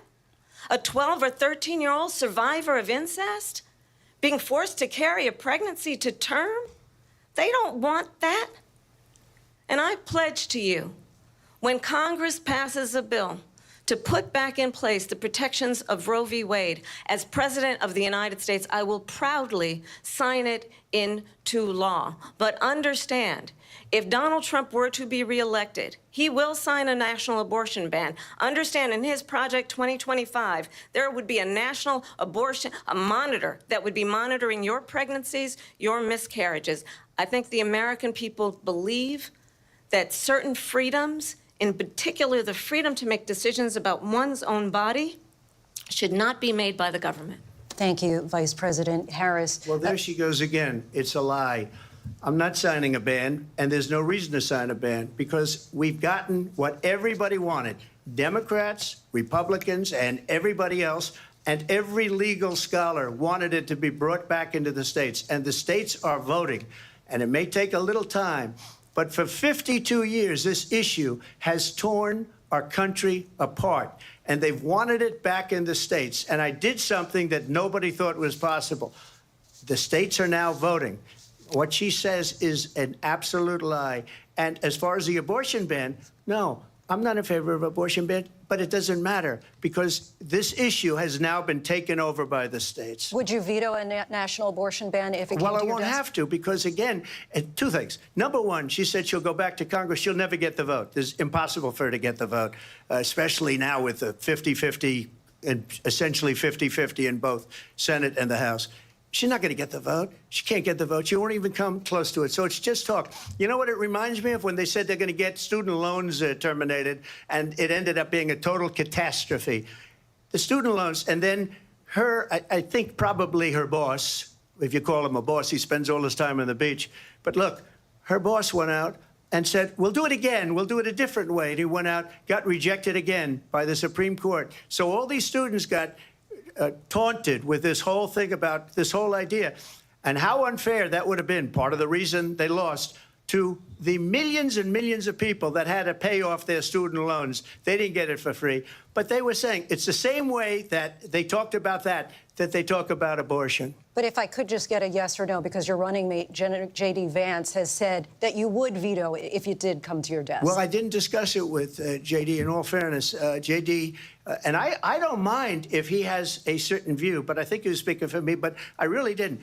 Look, we don't have to discuss it because she'd never be able to get it, just like she couldn't get student loans. They couldn't get student loans. They didn't even come close to getting student loans. They taunted young people and a lot of other people that had loans. They can never get this approved. So it doesn't matter what she says about going to Congress. So wonderful. Let's go to Congress. Do it. But the fact is that for years, they wanted to get it out of Congress and out of the federal government. And we did something that everybody said couldn't be done. And now you have a vote of the people on abortion. Vice President Harris, want to give you your time to respond. But I do want to ask, would you support any restrictions on a woman's right to an abortion? I absolutely support reinstating the protections of Roe v. Wade. And as you rightly mentioned, nowhere in America is a woman carrying a pregnancy to term and asking for an abortion. That is not happening. It's insulting to the women of America. And understand what has been happening under Donald Trump's abortion bans. Couples who pray and dream of having a family are being denied IVF treatments. What is happening in our country? Working people, working women who are working 1 or 2 jobs, who can barely afford childcare as it is, have to travel to another state to get on a plane sitting next to strangers to go and get the health care she needs. Barely can afford to do it, and what you are putting her through is unconscionable. And the people of America have not, the majority of Americans believe in a woman's right to make decisions about her own body, and that is why in every state where this issue has been on the ballot, in red and blue states both, the people of America have voted for freedom. Vice President Harris, excuse me, I have to respond. Another lie. It's another lie. I have been a leader on IVF, which is fertilization. The IVF, I have been a leader. In fact, when they got a very negative decision on IVF from the Alabama courts, I saw the people of Alabama and the legislature 2 days later voted it in. I've been a leader on it. They know that, and everybody else knows it. I have been a leader on fertilization, IVF. And the other thing, you should ask, will she allow abortion in the 8th month, 9th month, 7th month? Come on. Okay, would you do that? Why don't you ask her that question? Why don't you answer the question? Would you because veto? Under Roe v. Wade, answer the question, would you veto? You could do abortions in the 7th month, the 8th month, the 9th month, not true. and probably after birth. Just look at the governor, former governor of Virginia. The governor of Virginia said, we put the baby aside, and then we determine what we want to do with the baby. President Trump, thank you. We're going to turn now to immigration and border security. We know it's an issue that's important to Republicans, Democrats, voters across the board in this country. Vice President Harris, you were tasked by President Biden with getting to the root causes of migration from Central America. We know that illegal border crossings reached a record high in the Biden administration. This past June, President Biden imposed tough new asylum restrictions. We know the numbers since then have dropped significantly. But my question to you tonight is, why did the administration wait until 6 months before the election to act? And would you have done anything differently from President Biden on this? So I'm the only person on this stage who has prosecuted transnational criminal organizations for the trafficking of guns, drugs, and human beings. And let me say that the United States Congress, including some of the most conservative members of the United States Senate, came up with a border security bill which I supported. And that bill would have put 1,500 more border agents on the border to help those folks who are working there right now overtime trying to do their job. It would have allowed us to stem the flow of fentanyl coming into the United States. I know there are so many families watching tonight who have been personally affected by the surge of fentanyl in our country. That bill would have put more resources to allow us to prosecute transnational criminal organizations for trafficking in guns, drugs, and human beings. But you know what happened to that bill? Donald Trump got on the phone, called up some folks in Congress, and said, kill the bill. And you know why? Because he'd prefer to run on a problem instead of fixing a problem. And understand, this comes at a time where the people of our country actually need a leader who engages in solutions, who actually addresses the problems at hand. But what we have in the former president is someone who would prefer to run on a problem instead of fixing a problem. And I'll tell you something, he's going to talk about immigration a lot tonight, even when it's not the subject that is being raised. And I'm going to actually do something really unusual, and I'm going to invite you to attend one of Donald Trump's rallies, because it's a really interesting thing to watch. You will see during the course of his rallies, he talks about fictional characters like Hannibal Lecter. He will talk about windmills cause cancer. And what you will also notice is that people start leaving his rallies early out of exhaustion and boredom. And I will tell you, the one thing you will not hear him talk about is you. You will not hear him talk about your needs, your dreams, and your desires. And I'll tell you, I believe you deserve a president who actually puts you first, and I pledge to you that I will. Vice President Harris, thank you. President Trump, on that point, I want to get your response. Well, I would like to respond. Let me just ask, though, why did you try to kill that bill, and successfully so? That would have put thousands of additional agents and officers on the border. First, let me respond as to the Please. rallies. She said people start leaving. People don't go to her rallies. There's no reason to go. And the people that do go, she's bussing them in and paying them to be there, and then showing them in a different light. So she can't talk about that. People don't leave my rallies. We have the biggest rallies, the most incredible rallies in the history of politics. That's because people want to take their country back. Our country is being lost. We're a failing nation. And it happened 3.5 years ago. And what's going on here, you're going to end up in World War III, just to go into another subject. What they have done to our country by allowing these millions and millions of people to come into our country, and look at what's happening to the towns all over the United States. And a lot of towns don't want to talk. It's not going to be Aurora or Springfield. A lot of towns don't want to talk about it because they're so embarrassed by it. In Springfield, they're eating the dogs, the people that came in. They're eating the cats. They're eating the pets of the people that live there. And this is what's happening in our country, and it's a shame. As far as rallies are concerned, as far as the reason they go is they like what I say. They want to bring our country back. They want to make America great again. It's a very simple phrase, make America great again. She's destroying this country, and if she becomes president, this country doesn't have a chance of success. Not only success, we'll end up being Venezuela on steroids. I just want to clarify here. You bring up Springfield, Ohio, and ABC News did reach out to the city manager there. He told us there have been no credible reports of specific claims of pets being harmed, injured, or abused by individuals within the immigrant community. Well, I've seen people on television. Let me just say here, this is the people on television say my dog was taken and used for food. So maybe he said that, and maybe that's a good thing to say for a city manager. I'm not taking this from television. But the people on television saying their dog was eaten by the people that went there. Again, the Springfield city manager says there's no evidence of that. Vice President Harris, I'll let you respond to the rest of what you've heard. You talk about extreme. You know, this is, I think, one of the reasons why in this election, I actually have the endorsement of 200 Republicans who have formerly worked with President Bush, Mitt Romney, and John McCain, including the endorsement of former Vice President Dick Cheney and Congress member Liz Cheney. And if you want to really know the inside track on who the former president is, if he didn't make it clear already, just ask people who have worked with him. His former chief of staff, a 4-star general, has said he has contempt for the Constitution of the United States. His former national security advisor has said he is dangerous and unfit. His former Secretary of Defense has said the nation, the republic, would never survive another Trump term. And when we listen to this kind of rhetoric, when the issues that affect the American people are not being addressed, I think the choice is clear in this election. President Trump, I'll give you a quick minute to respond here.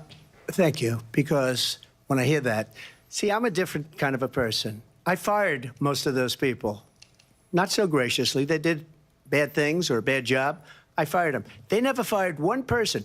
They didn't fire anybody having to do with Afghanistan and the Taliban and the 13 people who's were just killed, viciously and violently killed. And I got to know the parents and the family. They didn't fire. They should have fired all those generals, all those top people, because that was one of the most incompetently handled situations anybody has ever seen. So when somebody does a bad job, I fire him. And you take a guy like Esper. He was no good. I fired him. So he writes a book. Another one writes a book. Because with me, they can write books. With nobody else, can they? But They have done such a poor job, and they never fire anybody. Look at the economy. Look at the inflation. They didn't fire any of their economists. They have the same people. That's a good way not to have books written about you. But just to finish, I got more votes than any Republican in history by far. In fact, I got more votes than any president, sitting president, in history by far. Let me continue on immigration. It was what you wanted to talk about earlier, so let's get back to your deportation proposal that the vice president has reacted to as well. President Trump, you call this the largest domestic deportation operation in the history of our country. You say you would use the National Guard. You say if things get out of control, you'd have no problem using the U.S. military. Police, yes. You also said you would use local police. How would you deport 11 million undocumented immigrants? I know you believe that number is much higher. Take us through this. What does this look like? Will authorities be going door to door in this country? Yeah, it is much higher because of them. They allowed criminals, many millions of criminals. They allowed terrorists. They allowed common street criminals. They allowed people to come in, drug dealers, to come into our country. And they're now in the United States and told by their countries like Venezuela, don't ever come back or we're going to kill you. Do you know that crime in Venezuela and crime in countries all over the world is way down? You know why? Because they've taken their criminals off the street and they've given them to her to put into our country. And this will be one of the greatest mistakes in history for them to allow. And I think they probably did it because they think they're going to get votes, but it's not worth it because they're destroying the fabric of our country by what they've done. There's never been anything done like this at all. They've destroyed the fabric of our country. Millions of people let in. And all over the world, crime is down. All over the world except here. Crime here is up and through the roof. Despite their fraudulent statements that they made, crime in this country is through the roof. And we have a new form of crime. It's called migrant crime. And it's happening at levels that nobody thought possible. President Trump, as you know, the FBI says overall violent crime is actually coming down in this country. But Vice Excuse me, President the Harris, FBI they were defrauding statements. They didn't include the worst cities. They didn't include the cities with the worst crime. It was a fraud, just like their number of 818,000 jobs that they said they created turned out to be a fraud. President Trump, thank you. I'll let you respond, Vice President Harris. Well, I think this is so rich coming from someone who has been prosecuted for national security crimes, economic crimes, election interference, has been found liable for sexual assault, and his next big court appearance is in November at his own criminal sentencing. And let's be clear where each person stands on the issue of what is important about respect for the rule of law and respect for law enforcement. The former vice president called for defunding federal law enforcement, 45,000 agents, get this, on the day after he was arraigned on 34 felony counts. So let's talk about what is important in this race. It is important that we move forward, that we turn the page on this same old tired rhetoric and address the needs of the American people, address what we need to do about the housing shortage, which I have a plan for, address what we must do to support our small businesses, address bringing down the price of groceries. But frankly, the American people are exhausted with this same old tired playbook. Vice President Harris, thank you. Excuse me. Every one of those cases was started by them against their political opponent. And I'm winning most of them, and I will win the rest on appeal. And you saw that with the decision that came down just recently from the Supreme Court. I'm winning most of them. But those are cases, it's called weaponization. Never happened in this country. They weaponized the Justice Department. Every one of those cases was involved with the DOJ, from Atlanta and Fani Willis to the Attorney General of New York and the DA in New York. Every one of those cases. And then they say, oh, he's a criminal. They're the ones that made them go after me. By the way, Joe Biden was found essentially guilty on the documents case. And what happened in my documents case? They said, oh, that's the toughest of them all. A complete and total victory. 2 months ago, it was thrown out. It's weaponization, and they used it, and it's never happened in this country. They used it to try and win an election. They're fake cases. President Trump, thank you. A really quick response here, Vice President Harris, on this notion of weaponization of the Justice Department. Well, let's talk about extreme and understand the context in which this election in 2024 is taking place. The United States Supreme Court recently ruled that the former president would essentially be immune from any misconduct if he were to enter the White House again. Understand, this is someone who has openly said he would terminate, I'm quoting, terminate the Constitution of the United States, that he would weaponize the Department of Justice against his political enemies. Someone who has openly expressed disdain for members of our military. Understand what it would mean if Donald Trump were back in the White House with no guardrails, because certainly we know now the court won't stop him. We know J.D. Vance is not going to stop him. It's up to the American people Vice President to stop Harris. him. Thank you. Lindsay? Vice President Harris, in your last run for president.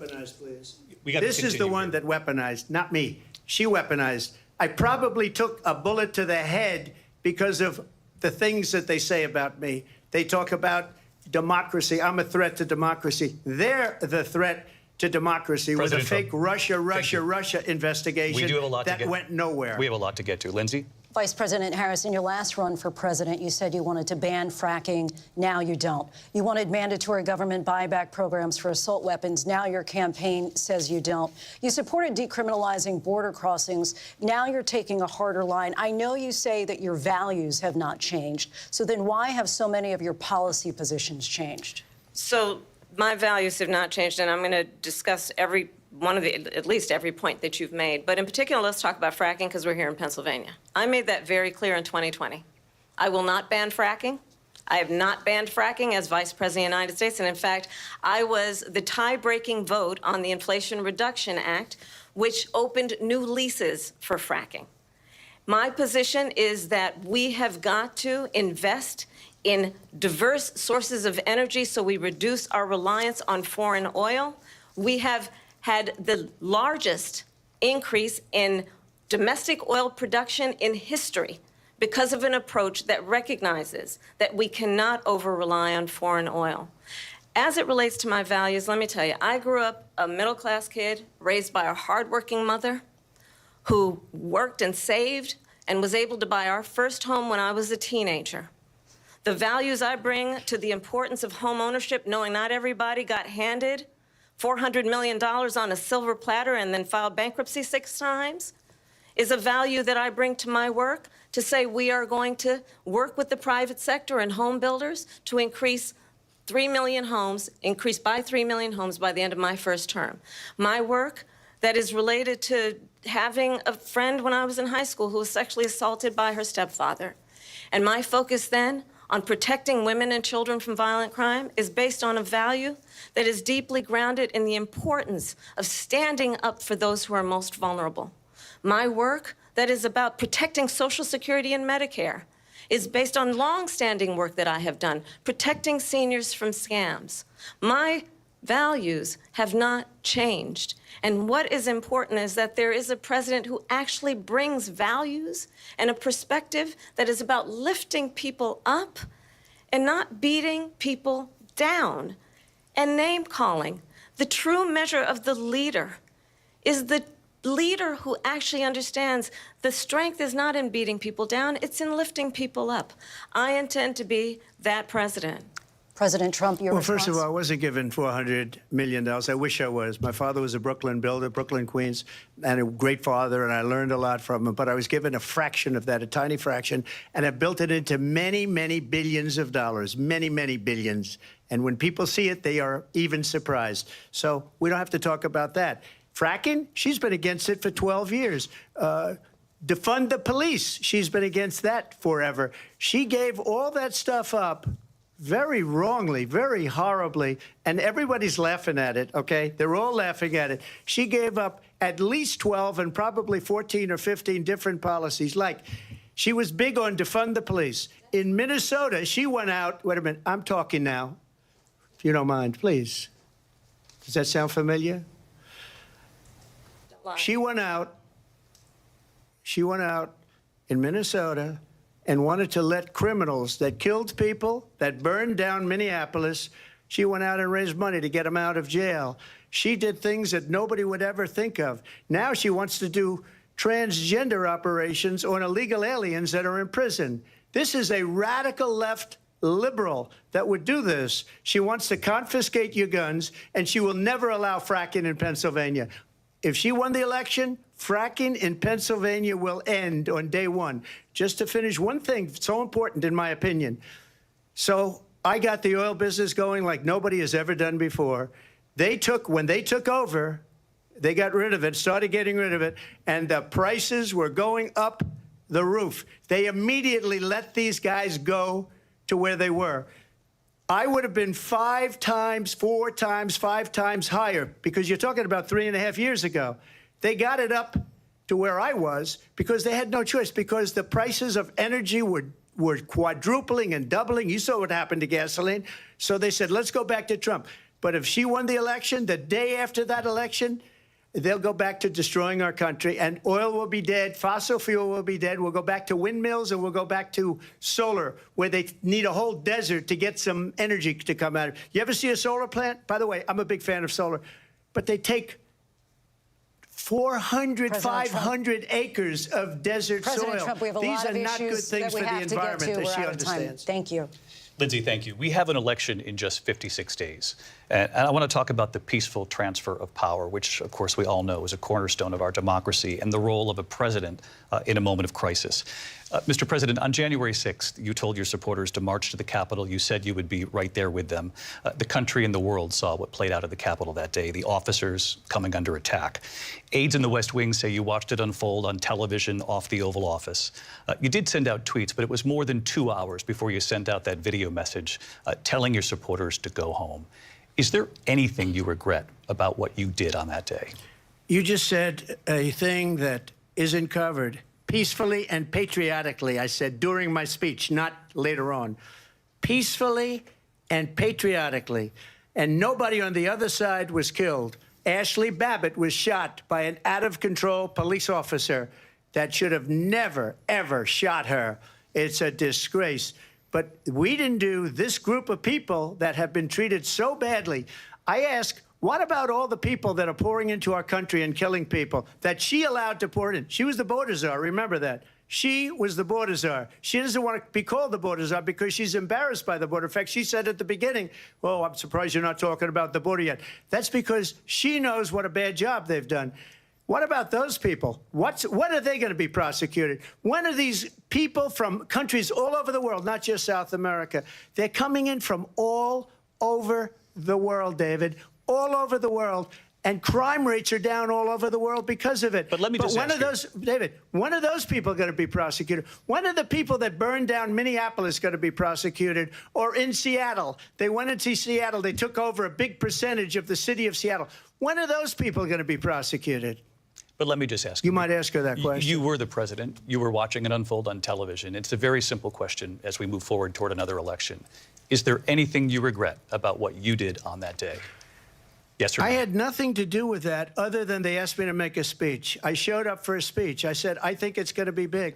I went to Nancy Pelosi and the mayor of Washington, D.C., and the mayor put it back in writing, as you know. I said, you know, this is going to be a very big rally or whatever you want to call it. And again, it wasn't done by me. It was done by others. I said, I'd like to give you 10,000 National Guard or soldiers. They rejected me. Nancy Pelosi rejected me. It was just 2 weeks ago. Her daughter has a tape of her saying she is fully responsible for what happened. They want to get rid of that tape. It would have never happened if Nancy Pelosi and the mayor of Washington did their jobs. I wasn't responsible for security. Nancy Pelosi was responsible. She didn't do her job. The question was about you as president, not about former Speaker Pelosi, but I do want Vice President Harris to respond here. I was at the Capitol on January 6th. I was the vice president-elect. I was also an acting senator. I was there. And on that day, the President of the United States incited a violent mob to attack our nation's capital, to desecrate our nation's capital. On that day, 140 law enforcement officers were injured, and some died.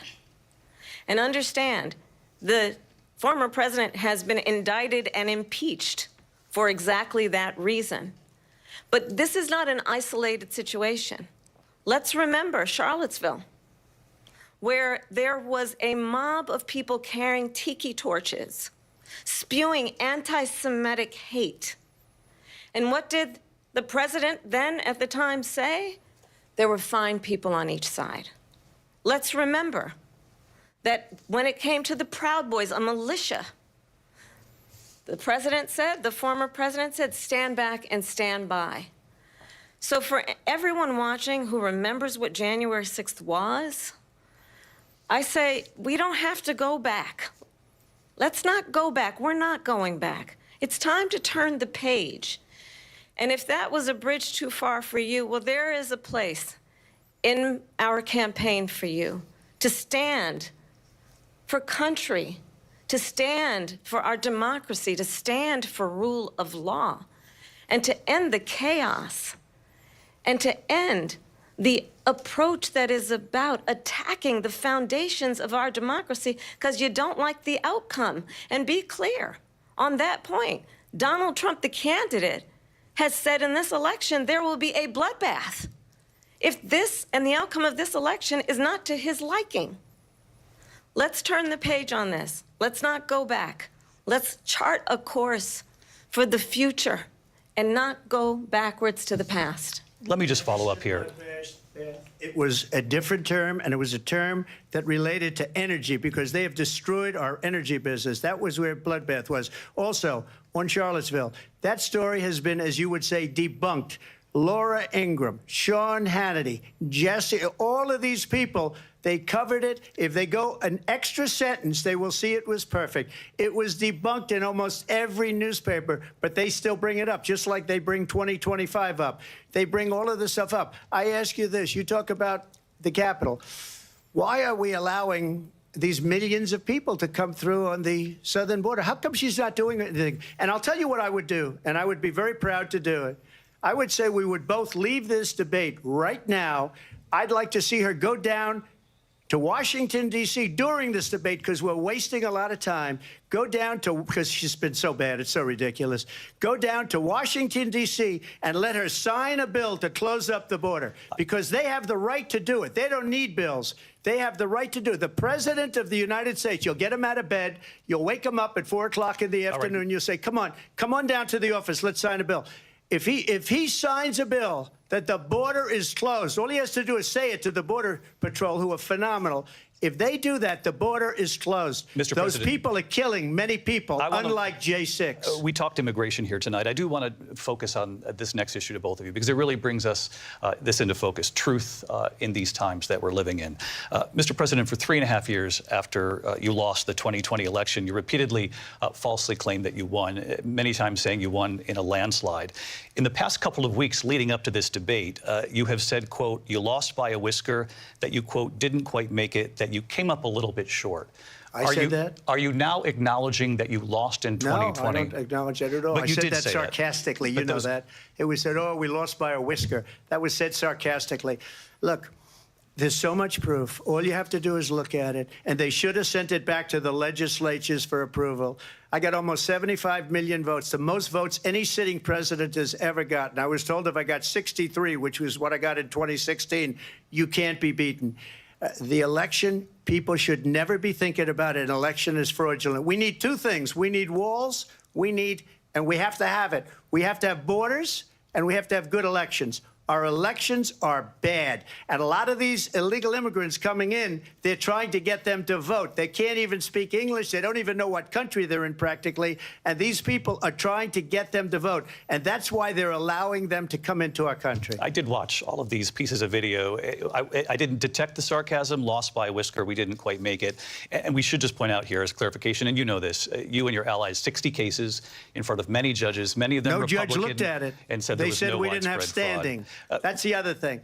They said we didn't have standing, a technicality. Can you imagine a system where a person in an election doesn't have standing? The President of the United States doesn't have standing. That's how we lost. If you look at the facts, and I'd love to have you'll do a special on it, I'll show you Georgia, and I'll show you Wisconsin, and I'll show you Pennsylvania, and I'll show you. We have so many facts and statistics, but you know what? That doesn't matter, because we have to solve the problem that we have right now. That's old news.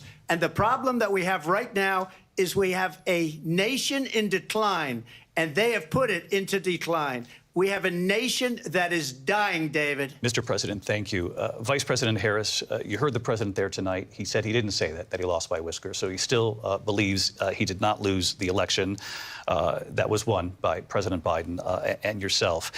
But I do want to ask you about something that's come up in the last couple of days. This was a post from President Trump about this upcoming election just weeks away. He said, when I win, those people who cheated, and then he lists donors, voters, election officials, he says will be prosecuted to the fullest extent of the law, which will include long-term prison sentences.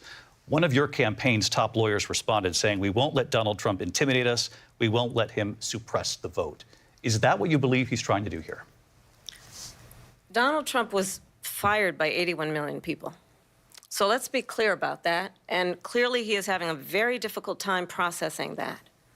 But we cannot afford to have a president of the United States who attempts, as he did in the past, to upend the will of the voters in a free and fair election.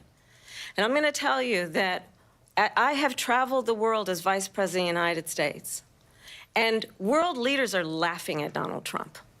I have talked with military leaders, some of whom worked with you, and they say you're a disgrace. And when you then talk in this way in a presidential debate and deny what over and over again are court cases you have lost because you did, in fact, lose that election, it leads one to believe that perhaps we do not have in the candidate to my right the temperament or the ability to not be confused about fact. That's deeply troubling, and the American people deserve better. I'll give you 1 minute to respond, Mr. President. Let me just say about world leaders. Viktor Orban, one of the most respected men, they call him a strong man. He's a tough person, smart. Prime Minister of Hungary.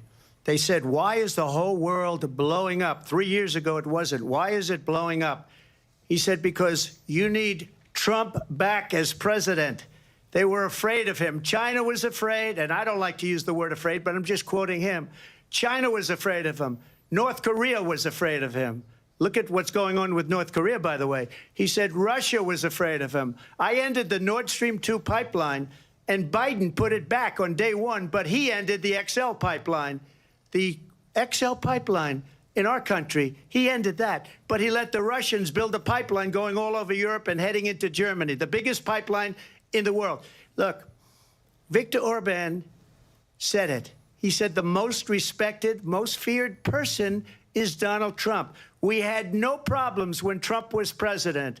But when this weak, pathetic man that you saw at a debate just a few months ago, that if he weren't in that debate, he'd be running instead of her. She got no votes. He got 14 million votes. What you did, you talk about a threat to democracy.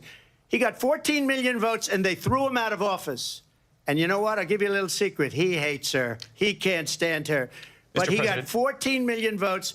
They threw him out. She got 0 votes. And when she ran, she was the first one to leave because she failed. And now she's running. I don't understand it, but I'm okay with it because your time is I think up. we're going to do very well. We've got a lot more to get to. Turning now to the Israel-Hamas war and the hostages who are still being held, Americans among them. Vice President Harris, in December, you said, quote, Israel has a right to defend itself, but you added, quote, it matters how, saying international humanitarian law must be respected. Israel must do more to protect innocent civilians. You said that 9 months ago. Now an estimated 40,000 Palestinians are dead. Nearly 100 hostages remain. Just last week, Prime Minister Benjamin Netanyahu said there's not a deal in the making. President Biden has not been able to break through the stalemate. How would you do it? Well, let's understand how we got here. On October 7, Hamas, a terrorist organization, slaughtered 1,200 Israelis. Many of them young people who were simply attending a concert. Women were horribly raped. And so absolutely, I said then, I say now, Israel has a right to defend itself. We would. And how it does so matters. because it is also true, far too many innocent Palestinians have been killed. Children, mothers.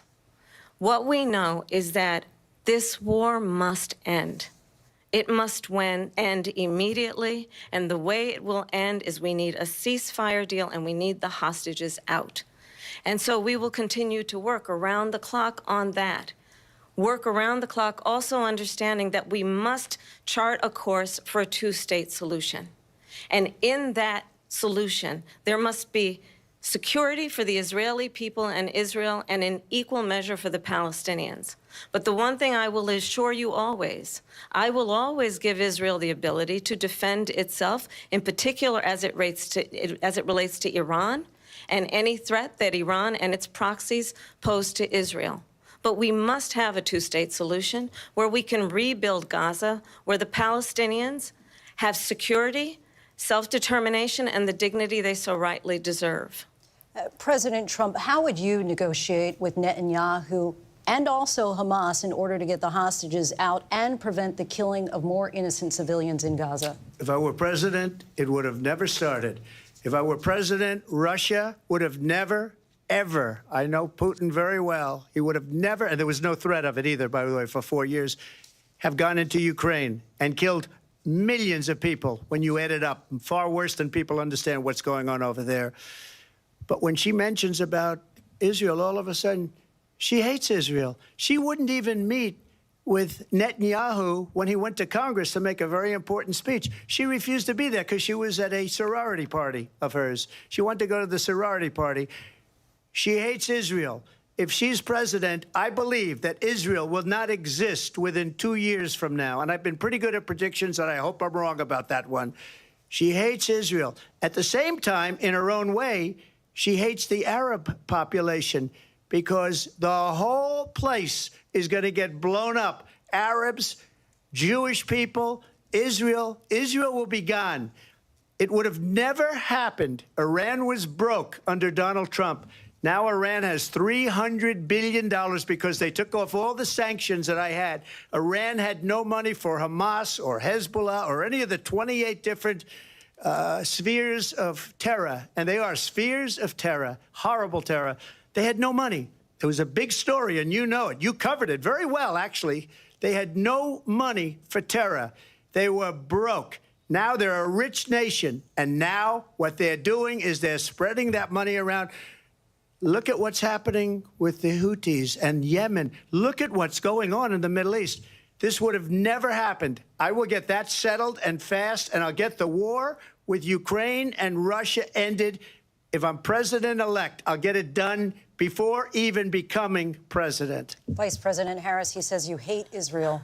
That's absolutely not true. I have my entire career and life supported Israel and the Israeli people. He knows that.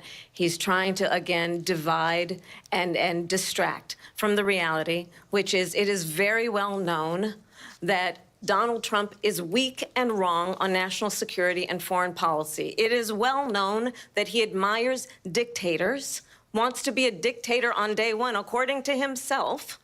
It is well known that he said of Putin that he can do whatever the hell he wants and go into Ukraine. It is well known that he said when Russia went into Ukraine, it was brilliant. It is well known he exchanged love letters with Kim Jong-un. And it is absolutely well known that these dictators and autocrats are rooting for you to be president again because they're so clear. They can manipulate you with flattery and favors. And that is why so many military leaders who you have worked with have told me you are a disgrace. That is why we understand that we have to have a president who is not consistently weak and wrong on national security, including the importance of upholding and respecting in highest regard our military. Vice President Harris, thank you. They're the ones, and she's the one that caused it, that's weak on national security by allowing every nation last month for the year, 168 different countries sending people into our country. Their crime rates are way down. Putin endorsed her last week, said, I hope she wins. And I think he meant it. because what he's gotten away with is absolutely incredible. It wouldn't have happened with me. The leaders of other countries think that they're weak and incompetent, and they are. They're grossly incompetent. And I just ask one question. Why does Biden go in and kill the Keystone Pipeline and approve the single biggest deal that Russia's ever made, Nord Stream 2, the biggest pipeline anywhere in the world going to Germany and all over Europe? Because they're weak and they're ineffective. And Biden, by the way, President gets paid Trump, a lot of money. Thank you. We have a lot of issues to get to. We'll be right back with much more of this historic ABC News presidential debate from the National Constitution Center right here in Philadelphia. Back in a moment. Oh, wow, everybody. Welcome, welcome, welcome, fam. Back, everybody, right here with the second part. This is the first break, maybe a first, I don't know. But anyway, what's going on, y'all? Welcome back, crazy. We have 600 people watching. Crazy debate, man. This is a debate. I like it. I like it. I like it. Much better than the first one with Biden, man. This is at least something that I can start taking some great information, everybody. Who do you think is winning? Who do you think is winning? Put it in the chat right now. Who do you think is winning this debate? Is it Kamala Harris, the current VP, with Biden? Or is it Donald J. Trump, the former president, because he wants to come back, you know, to the presidency, to the White House, to rescue what we're seeing right now in the economy and the border? That's what he said. So, man, there you go. That's what people are saying. Trump, Trump, Trump, Trump, Trump, Trump, Trump, Trump, Trump. And I don't see any Kamala Harris so far. But anyway, guys, we also have a poll right now coming in. Who is winning the debate? And 72% says Trump with 500 plus votes. Very nice. That's a lot of millions of people combined watching this one. And my own opinion is that I think she prepared decently. I thought she was going to be much worse, but she's not that. Obviously, I mean, it's not easy to portray strength in a way because the border, the economy, inflation, and different things. Obviously, that's really not going to be an easy thing, especially what happened in the Middle East. But I think Donald J. Trump is coming at her really nice. I'm okay, having the mics, down while the other one is speaking. After they speak, then the other one is coming out. Like Trump right now is doing it a lot. Out of the two, Trump is the one that's getting, more frustrated and more agitated, and he's speaking in close to yelling, right? He's the one. Kamala Harris is a little bit more calm, paused, but it's crazy, That's pretty cool. Thank you so much. Let me go ahead and find it. Trump all the way. Thank you, Trevi, for your kind donation. Appreciate that a lot. But I feel the moderators obviously more to Kamala's side, but I feel that the questions are in a way balanced, especially the immigration one, and also what happened with the 13 soldiers who were killed. I feel that was a nice touch. But the second question about abortion, right? Obviously, that's a big one for Kamala Harris, and they stayed on that subject for a long, long time, which means that obviously that's good for Democrats, obviously. But crazy, man! Smash the like button. Thank you so much, John 316. Appreciate that. Welcome, welcome, welcome. But Trump, she lies too much. Harris is a butt. She knows the answer. Yeah, guys, go ahead and start posting your comments. As always, I just changed from subscribers to everyone. Usually, I always do everyone comment, but sometimes we get some bots, and I have to change to subscribers so the bots leave. But anyway, really cool stuff. Man, I feel like everything that they have said in this debate, I already know because we've been watching debates and town halls and conversations and podcasts. I feel that everything that they've been going throughout the debate is stuff that I know already. But I think the conversations finally facing each other, it adds for more momentum, for more entertainment, and finally saying, okay, well, this is exactly what they wanted us to watch, right? So totally fine, totally worth it for sure. Performance-wise, Harris has done a good job developing and underestimating here debate potential, yet performance alone cannot swing public opinion. Absolutely. There you go. So tons of ads right now. Everybody's posting ads. Everybody, not me, actually. I mean, it's just this ABC News channel, which is coming up pretty soon, right? Now, I think here it is once again. No crypto comment yet. Everybody, no crypto comment yet. Talking about the prices of crypto and Bitcoin. Bitcoin had a little fallout. 1% is nothing to worry about, obviously, but just about 1% as you're seeing on the screen. I got the price of Bitcoin for you right here, but they haven't said anything about crypto, anything about Bitcoin as expected. But hey, this is still not over. Are you ready? Because we're back. Constitution Center in Philadelphia, Pennsylvania. Here again, David Muir and Lindsay Davis.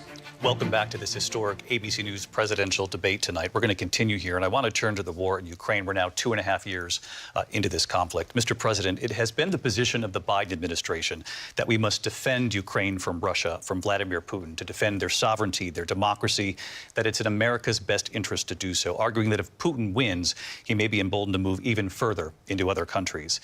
You have said you would solve this war in 24 hours. You said so just before the break tonight. How exactly would you do that? And I want to ask you a very simple question tonight. Do you want Ukraine to win this war? I want the war to stop. I want to save lives that are being uselessly, people being killed by the millions. It's the millions. It's so much worse than the numbers that you're getting, which are fake numbers. Look, we're in for 250 billion or more because they don't ask Europe, which is a much bigger beneficiary to getting this thing done than we are. They're in for $150 billion less because Biden and you don't have the courage to ask Europe like I did with NATO.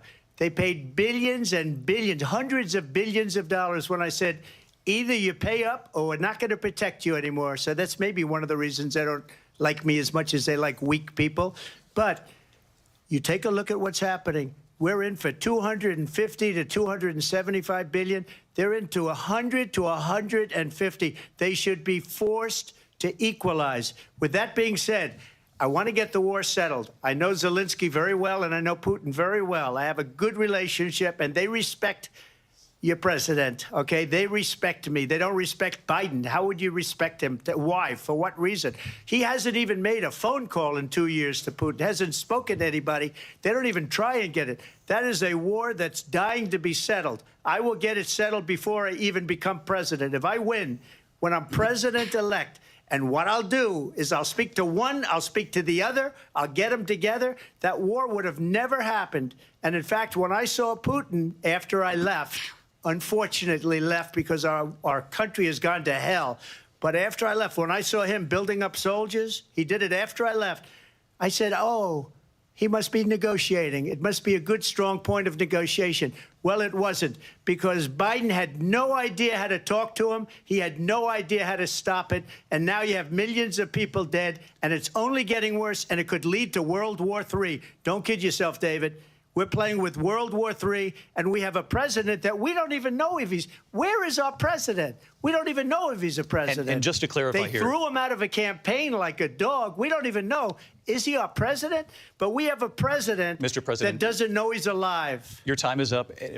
Just to clarify in the question, do you believe it's in the U.S. best interests for Ukraine to win this war, yes or no? I think it's the U.S. best interest to get this war finished and just get it done. All right. Negotiate a deal, because we have to stop all of these human lives from being destroyed. I want to take this to Vice President Harris. I want to get your thoughts on support for Ukraine in this moment, but also, as Commander-in-Chief, if elected, how would you deal with Vladimir Putin, and would it be any different from what we're seeing from President Biden? Well, first of all, it's important to remind the former president you're not running against Joe Biden, you're running against me. I believe the reason that Donald Trump says that this war would be over within 24 hours is because he would just give it up. And that's not who we are as Americans. Let's understand what happened here. I actually met with Zelensky a few days before Russia invaded, tried through force to change territorial boundaries, to defy one of the most important international rules and norms, which is the importance of sovereignty and territorial integrity. And I met with President Zelensky. I shared with him American intelligence about how he could defend himself. Days later, I went to NATO's eastern flank, to Poland and Romania. And through the work that I and others did, we brought 50 countries together to support Ukraine in its righteous defense.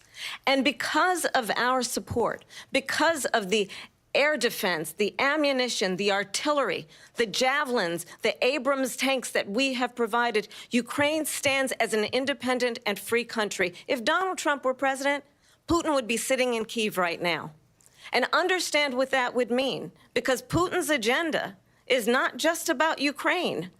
Understand why the European allies and our NATO allies are so thankful that you are no longer president, and that we understand the importance of the greatest military alliance the world has ever known, which is NATO, and what we have done to preserve the ability of Zelensky and the Ukrainians to fight for their independence. Otherwise, Putin would be sitting in Kyiv with his eyes on the rest of Europe, starting with Poland. And why don't you tell the 800,000 Polish Americans right here in Pennsylvania how quickly you would give up for the sake of favor and what you think is a friendship with what is known to be a dictator who would eat you for lunch. Vice President Harris, thank you. We've heard from both of you on Ukraine tonight. Afghanistan came up in the last hour. I wanted her to respond to something you said earlier, and please, I'll give you a minute here. Putin would be sitting in Moscow, and he wouldn't have lost 300,000 men and women, but he would have been sitting in Moscow. Quiet, please. He would have been sitting in Moscow much happier than he is right now.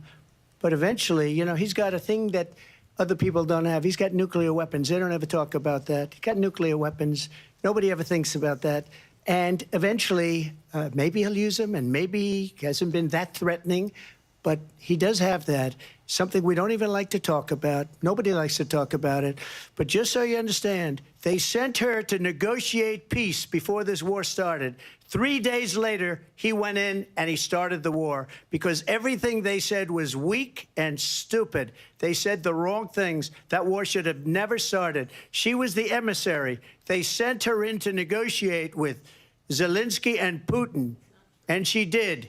And the war started 3 days later. And that's the kind of talent we have with her. She's worse than Biden. In my opinion, I think he's the worst president in the history of our country. She goes down as the worst vice president in the history of our country. But let me tell you something. She is a horrible negotiator. They sent her in to negotiate. As soon as they left, Putin did the invasion. President Trump, thank you. You did bring up something. You said she went to negotiate with Vladimir Putin. Vice President Harris, have you ever met Vladimir Putin? Can you clarify tonight? Yet again, I said it at the beginning of this debate, you're going to hear a bunch of lies coming from this fellow. And that is another one. When I went to meet with President Zelensky, I've now met with him over 5 times. The reality is it has been about standing as America always should, as a leader upholding international rules and norms, as a leader who shows strength, understanding that the alliances we have around the world are dependent on our ability to look out for our friends and not favor our enemies because you adore strongmen instead of caring about democracy. And that is very much what is at stake here. The President of the United States is commander-in-chief. And the American people have a right to rely on a president who understands the significance of America's role and responsibility in terms of ensuring that there is stability and ensuring we stand up for our principles and not sell them for the benefit of personal flattery. We've talked about Ukraine and Vladimir Putin. I do want to talk about Afghanistan. It came up in the first hour of this debate.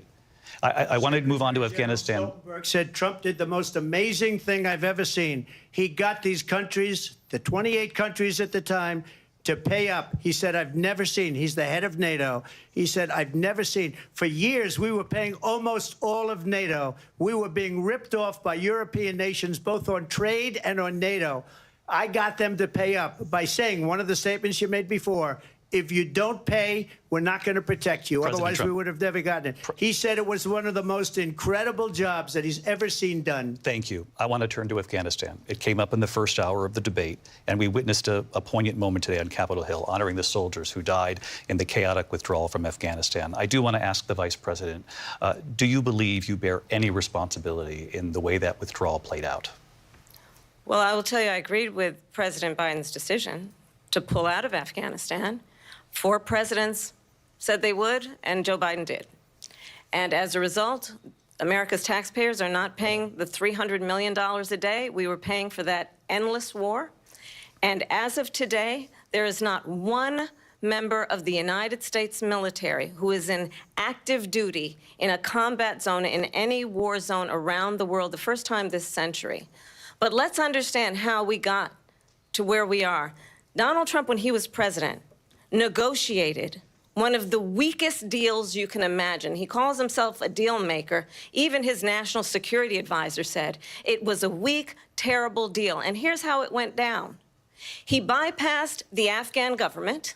He negotiated directly with a terrorist organization called the Taliban. The negotiation involved the Taliban getting 5,000 Taliban terrorists released. And get this, and the president at the time invited the Taliban to Camp David, a place of storied significance for us as Americans, a place where we honor the importance of American diplomacy, where we invite and receive respected world leaders.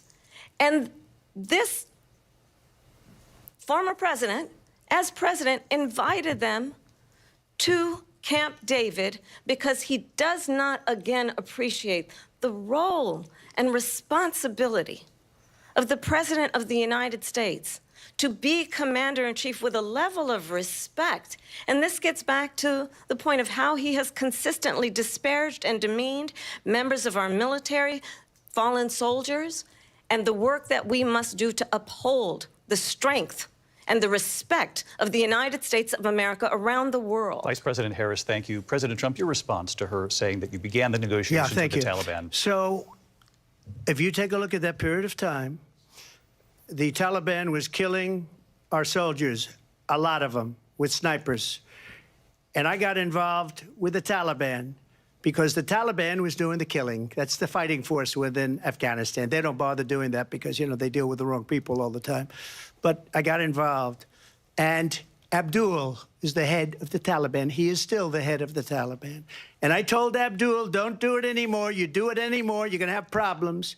And he said, why do you send me a picture of my house? I said, you're going to have to figure that out, Abdul. And for 18 months, we had nobody killed. We did have an agreement negotiated by Mike Pompeo. It was a very good agreement. The reason it was good, it was we were getting out. We would have been out faster than them, but we wouldn't have lost the soldiers. We wouldn't have left many Americans behind, and we wouldn't have left $85 billion worth of brand new, beautiful military equipment behind. And just to finish, they blew it. The agreement said you have to do this, and they didn't do it.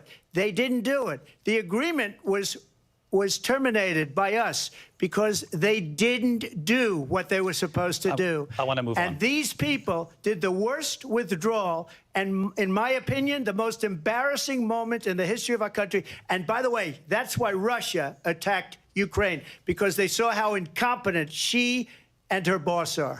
President Trump, thank you. I want to move on now to race and politics in this country. Mr. President, you recently said of Vice President Harris, quote, I didn't know she was black until a number of years ago when she happened to turn black, and now she wants to be known as black. I want to ask a bigger picture question here tonight. Why do you believe it's appropriate to weigh in on the racial identity of your opponent? I don't, and I don't care. I don't care what she is. I don't care. You make a big deal out of something. I couldn't care less. Whatever she wants to be is okay with me. But those were your words, so I'm asking... I don't know. I mean, all I can say is I read where she was not black, that she put out, and I'll say that. And then I read that she was black, and that's okay. Either one was okay with me. That's up to her. That's up to her. Vice President Harris, your thoughts on this? I think it's, I mean, honestly, I think it's a tragedy that we have someone who wants to be president who has consistently, over the course of his career, attempted to use race to divide the American people. You know, I do believe that the vast majority of us know that we have so much more in common than what separates us, and we don't want this kind of approach that is just constantly trying to divide us, and especially by race. And let's remember how Donald Trump started. He was a land. He owned land. He owned buildings. And he was investigated because he refused to rent property to black families. Let's remember, this is the same individual who took out a full-page ad in the New York Times calling for the execution of 5 young black and Latino boys who were innocent, the Central Park 5. Took out a full-page ad calling for their execution. This is the same individual who spread birther lies about the first black president of the United States. And I think the American people want better than that, want better than this, want someone who understands, as I do, I travel our country. We see in each other a friend. We see in each other a neighbor. We don't want a leader who is constantly trying to have Americans point their fingers at each other. I meet with people all the time who tell me, can we please just have discourse about how we're going to invest in the aspirations and the ambitions and the dreams of the American people? Knowing that regardless of people's color or the language their grandmother speaks, we all have the same dreams and aspirations and want a president who invests in those, not in hate and division. Vice President Harris, thank you. Lindsay? President Trump, this is now your 3rd time. This is the most divisive presidency in the history of our country. There's never been anything like it. They're destroying our country, and they come up with things like what she just said. Going back many, many years, when a lot of people, including Mayor Bloomberg, agreed with me on the Central Park 5, they admitted, they said, they pled guilty. And I said, well, if they pled guilty, they badly hurt a person, killed a person ultimately. And if they pled guilty, then they pled, we're not guilty. But this is a person that has to stretch back years, 40, 50 years ago, because there's nothing now. I built one of the greatest economies in the history of the world, and I'm going to build it again. It's going to be bigger, better, and stronger. But they're destroying our economy. They have no idea what a good economy is. Their oil policies, every single policy. And remember this, she is Biden. You know, she's trying to get away from Biden. I don't know the gentleman, she says. She is Biden. The worst inflation we've ever had, a horrible economy because inflation has made it so bad, and she can't get away with that. Thank you. Your time is up, I Lindsay. want to respond to that, though. I want to just respond briefly. Clearly, I am not Joe Biden, and I am certainly not Donald Trump. And what I do offer is a new generation of leadership for our country, one who believes in what is possible, one who brings a sense of optimism about what we can do instead of always disparaging the American people. I believe in what we can do to strengthen our small businesses, which is why I have a plan. Let's talk about our plans and let's compare the plans. I have a plan to give startup businesses $50,000 tax deduction, to pursue their ambitions, their innovation, their ideas, their hard work. I have a plan, $6,000 for young families for the first year of your child's life, to help you in that most critical stage of your child's development. I have a plan that is about allowing people to be able to pursue what has been fleeting in terms of the American dream by offering a help with down payment of $25,000 down payment assistance for first-time home buyers. That's the kind of conversation, I believe, David, that people really want tonight, as opposed to a conversation that is constantly about belittling and name-calling. Let's turn the page Vice President and move Harris, forward. thank you. Let's turn to policy. President Trump, we have to move on. President Trump. Let's turn to policy, please. She has a plan to defund the police. She has a plan to confiscate everybody's gun. President Trump, she we has do a have to plan move to on to not other allow issues. fracking in Pennsylvania or anywhere else. Okay. That's Thank you, what Mr. her President. plan is until just recently. I just need Lindsay, to go ahead. respond because Trump, the President former Trump. president has said No, I'm something sorry. twice that I need to No, respond to. I'm sorry. We're I just need going to move respond on, Vice one President time Harris. to what he has President said Trump, this multiple is now times. your Yes. 3rd time running for president. You have long vowed to repeal and replace the Affordable Care Act, also known as Obamacare. You have failed to accomplish that. You now say you're going to keep Obamacare, quote, unless we can do something much better. Last month, you said, quote, we're working on it. So tonight, 9 years after you first started running, do you have a plan, and can you tell us what it is? Obamacare was lousy health care, always was. It's not very good today.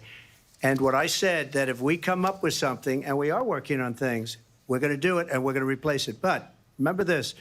I inherited Obamacare because Democrats wouldn't change it. They wouldn't vote for it. They were unanimous. They wouldn't vote to change it. If they would have done that, we would have had a much better plan than Obamacare. But the Democrats came up. They wouldn't vote for it. I had a choice to make when I was president. Do I save it and make it as good as it can be, never going to be great, or do I let it rot? And I felt I had an obligation, even though politically it would have been good to just let it rot and let it go away. I decided, and I told my people, the top people, and they're very good people. I have a lot of good people in that administration. We read about the bad ones. We had some real bad ones, too, and so do they. They have really bad ones. The difference is they don't get rid of them. But let me just explain. I had a choice to make. Do I save it and make it as good as it can be, or do I let it rot? And I saved it. I did the right thing. But it's still never going to be great, and it's too expensive for people. And what we will do is we're looking at different plans. If we can come up with a plan that's going to cost our people, our population, less money and be better health care than Obamacare, then I would absolutely do it. But until then, I'd run it as good as it can be run. So just a yes or no, you still do not have a plan? I have concepts of a plan. I'm not president right now. But if we come up with something, I would only change it if we come up with something that's better and less expensive. And there are concepts and options we have to do that. And you'll be hearing about it in the not-too-distant future. Vice President Harris, in 2017, you supported Bernie Sanders' proposal to do away with private insurance and create a government-run healthcare system. 2 years later, you proposed a plan that included a private insurance option. What is your plan today? Well, first of all, I absolutely support, and over the last 4 years as vice president, private healthcare options. But what we need to do is maintain and grow the Affordable Care Act. But I'll get to that, Lindsay. I just need to respond to a previous point that the former president has made. I've made very clear my position on fracking. And then this business about taking everyone's guns away. Tim Walz and I are both gun owners. We're not taking anybody's guns away. So stop with the continuous lying about this stuff. As it relates to the Affordable Care Act, understand, just look at the history to know where people stand. When Donald Trump was president, 60 times he tried to get rid of the Affordable Care Act. 60 times. I was a senator at the time when I will never forget the early morning hours when it was up for a vote in the United States Senate. And the late, great John McCain, who you have disparaged as being, you don't like him, you said, at the time because he got caught. He was an American hero. The late, great John McCain, I will never forget that night, walked onto the Senate floor and said, no, you don't. No, you don't. No, you don't get rid of the Affordable Care Act. You have no plan. And what the Affordable Care Act has done is eliminate the ability of insurance companies to deny people with pre-existing conditions. I don't have to tell the people watching tonight, you remember what that was like? Remember when an insurance company could deny if a child had asthma, if someone was a breast cancer survivor, if a grandparent had diabetes? And thankfully, as I've been vice president and we, over the last 4 years, have strengthened the Affordable Care Act, we have allowed for the first time Medicare to negotiate drug prices on behalf of you, the American people. Donald Trump said he was going to allow Medicare to negotiate drug prices. He never did. We did. And now we have capped the cost of insulin at $35 a month. Since I've been vice president, we have capped the cost of prescription medication for seniors at $2,000 a year. And when I am president, we will do that for all people, understanding that the value I bring to this is that access to health care should be a right and not just a privilege of those who can afford it. And the plan has to be to strengthen the Affordable Care Act, not get rid of it. Vice President Harris, thank you. In terms of where Donald Trump stands on that. I want to move to an issue that's important for a lot of... She made a mistake. Number one, John McCain fought Obamacare for 10 years. But it wasn't only him. It were all of the Democrats that kept it going. And you know what? We can do much better than Obamacare, much less money. But she won't improve private insurance for people, private medical insurance. That's another thing she doesn't want to get. People are paying privately for insurance that have worked hard and made money, and they want to have private. She wants everybody to be on government insurance where you wait 6 months for an operation that you need immediately. President Trump, thank you. We have another issue that we'd like to get to that's important for a number of Americans, in particular younger voters, and that's climate change. President Trump, with regard to the environment, you say that we have to have clean air and clean water. Vice President Harris, you call climate change an existential threat. The question to you both tonight is, what would you do to fight climate change? And Vice President Harris, we'll start with you. 1 minute for you each. Well, the former president had said that climate change is a hoax. And what we know is that it is very real. You ask anyone who lives in a state who has experienced these extreme weather occurrences, who now is either being denied home insurance or it's being jacked up. You ask anybody who has been the victim of what that means in terms of losing their home, having nowhere to go. We know that we can actually deal with this issue. The young people of America care deeply about this issue. And I am proud that as vice president over the last 4 years, we have invested $1 trillion in a clean energy economy, while we have also increased domestic gas production to historic levels. We have created over 800,000 new manufacturing jobs while I have been vice president. We have invested in clean energy to the point that we are opening up factories around the world. Donald Trump said he was going to create manufacturing jobs. He lost manufacturing jobs. And I'm also proud to have the endorsement of the United Auto Workers and Sean Fain, who also know that part of building a clean energy economy includes investing in American-made products, American automobiles. It includes growing what we can do around American manufacturing and opening up auto plants, not closing them like happened under Donald Trump. Vice President Harris, thank you. That didn't happen under Donald Trump. Let me just tell you, they lost 10,000 manufacturing jobs this last month. It's going, they're all leaving. They're building big auto plants in Mexico, in many cases owned by China. They're building these massive plants, and they think they're going to sell their cars into the United States because of these people. What they have given to China is unbelievable. But we're not going to let that. We'll put tariffs on those cars so they can't come into our country, because they will kill the United Auto Workers and any auto worker, whether it's in Detroit or South Carolina or any other place.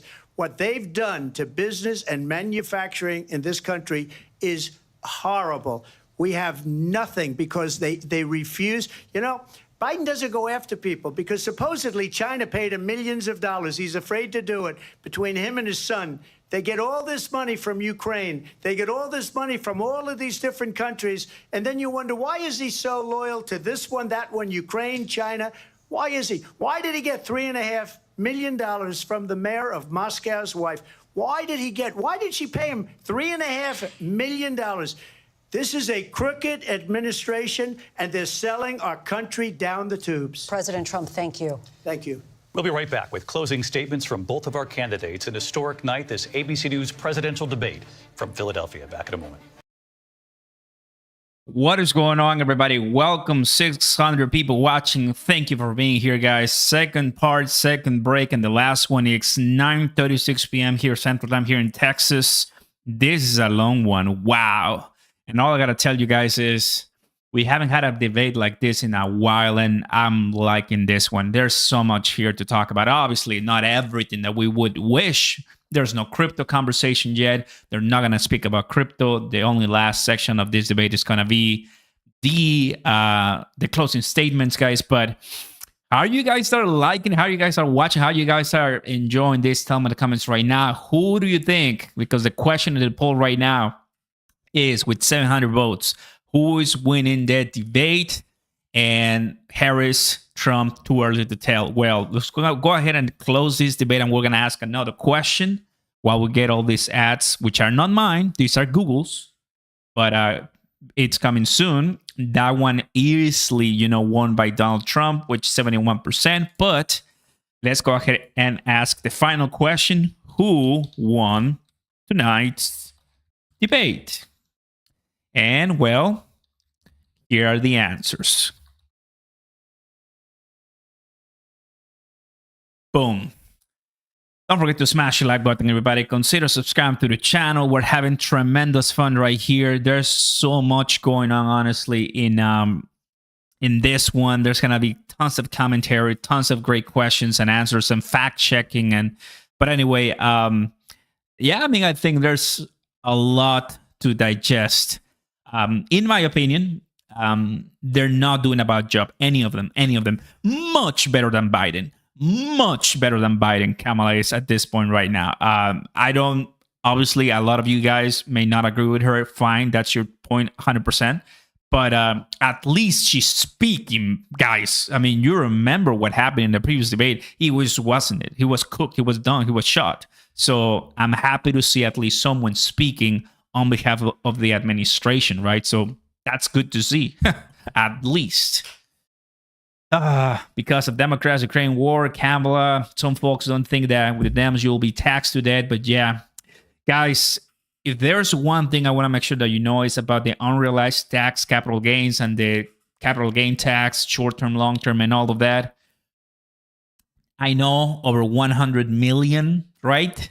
Unrealized. But one thing we've known, one thing we've seen is that they start high and they go slowly down the tubes where Trump wants to cut, massively cut. And that's something that we actually saw while he was president. But that's just me, guys. Honestly, we already pay a lot of tax, especially if we're going to be talking about making millions of dollars this upcoming bull market. Remember, we're talking about crypto here too. If you want to make a lot of money in crypto, fam, if you sell that on Coinbase, if you sell that on crypto.com, you sell that wherever, you have to pay taxes, fam. I know it's something that we don't talk too much, but you have to pay. And I mean, it's just what it is, right? I don't want to, maybe, because that's a lot of money, but it is what it is, right? It is what it is. This is so biased. CNBC clearly in favor. It's ABC in favor for Harris. They keep cutting Trump off. Got it. You will be taxed. It's true. How is it biased? Bitcoin and crypto needs Trump. Remember that if you are in crypto, 100%. So guys, links down below as well. If you want to support the channel, you're more than welcome to do so. 10,000 welcome bonus here with Margex, guys, the sponsor of the channel. We love it. Over 100 people of you have signed up and 20 of you are actively trading. If you want to buy before the pump of 2025 and Q4 2024, the time is right now. Links down below, guys, for you to start changing your investing cycle. And breaking news, as everybody knows, tomorrow, CPI data, guys. Breaking CPI data. Tomorrow we'll be making videos, reaction, everything. As you know, guys, get ready because next week we have FOMC meeting. Fed is going to be talking, and they're going to be more than likely cutting interest rates 25 basis points. Are you ready? Last portion, it's live. Constitution Center in Philadelphia, Pennsylvania. Here again, David Muir and Lindsay Davis. Welcome back tonight. The time has come for closing statements, and Vice President Harris, we begin with you. So I think you've heard tonight two very different visions for our country. One that is focused on the future, and the other that is focused on the past, and an attempt to take us backward. But we're not going back. And I do believe that the American people know we all have so much more in common than what separates us. And we can chart a new way forward. And a vision of that includes having a plan, understanding the aspirations, the dreams, the hopes, the ambition of the American people, which is why I intend to create an opportunity economy, investing in small businesses, in new families, in what we can do around protecting seniors, what we can do that is about giving hardworking folks a break and bringing down the cost of living. I believe in what we can do together that is about sustaining America's standing in the world and ensuring that we have the respect that we so rightly deserve, including respecting our military and ensuring we have the most lethal fighting force in the world. I will be a president that will protect our fundamental rights and freedoms, including the right of a woman to make decisions about her own body and not have her government tell her what to do. I'll tell you, I started my career as a prosecutor. I was a DA, I was an attorney general, a United States senator, and now vice president. I've only had one client, the people. And I'll tell you, as a prosecutor, I never asked a victim or a witness, are you a Republican or a Democrat? The only thing I ever asked them, are you okay? And that's the kind of president we need right now. Someone who cares about you and is not putting themselves first. I intend to be a president for all Americans and focus on what we can do over the next 10 and 20 years to build back up our country by investing right now in you, the American people. Vice President Harris, thank you. President Trump? So she just started by saying she's going to do this, she's going to do that, she's going to do all these wonderful things. Why hasn't she done it? She's been there for 3.5 years. They've had 3.5 years to fix the border. They've had 3.5 years to create jobs and all the things we talked about. Why hasn't she done it? She should leave right now, go down to that beautiful White House, go to the Capitol, get everyone together and do the things you want to do, but you haven't done it, and you won't do it because you believe in things that the American people don't believe in. You believe in things like we're not going to frack. We're not going to take fossil fuel. We're not going to do things that are going to make this country strong, whether you like it or not. Germany tried that, and within 1 year, they were back to building normal energy plants. We're not ready for it. We can't sacrifice our country for the sake of bad vision. But I just ask one simple question. Why didn't she do it? We're a failing nation. We're a nation that's in serious decline. We're being laughed at all over the world. All over the world, they're laughed. I know the leaders very well. They're coming to see me. They call me.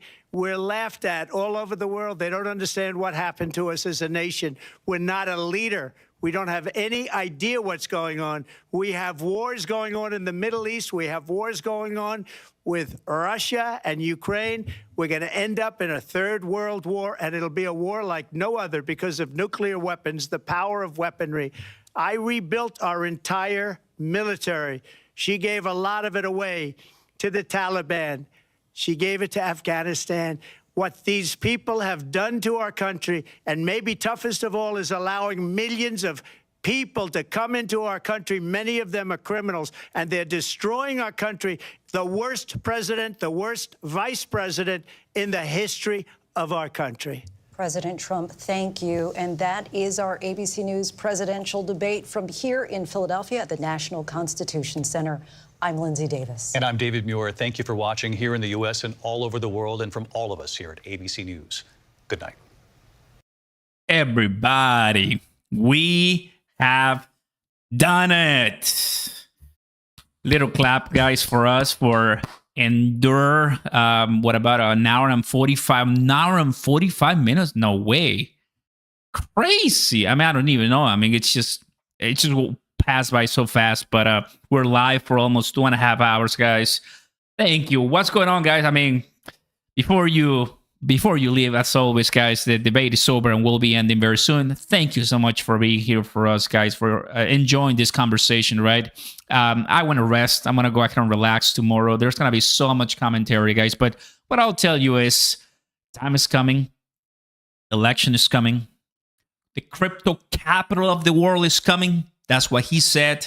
They didn't discuss anything about crypto, obviously.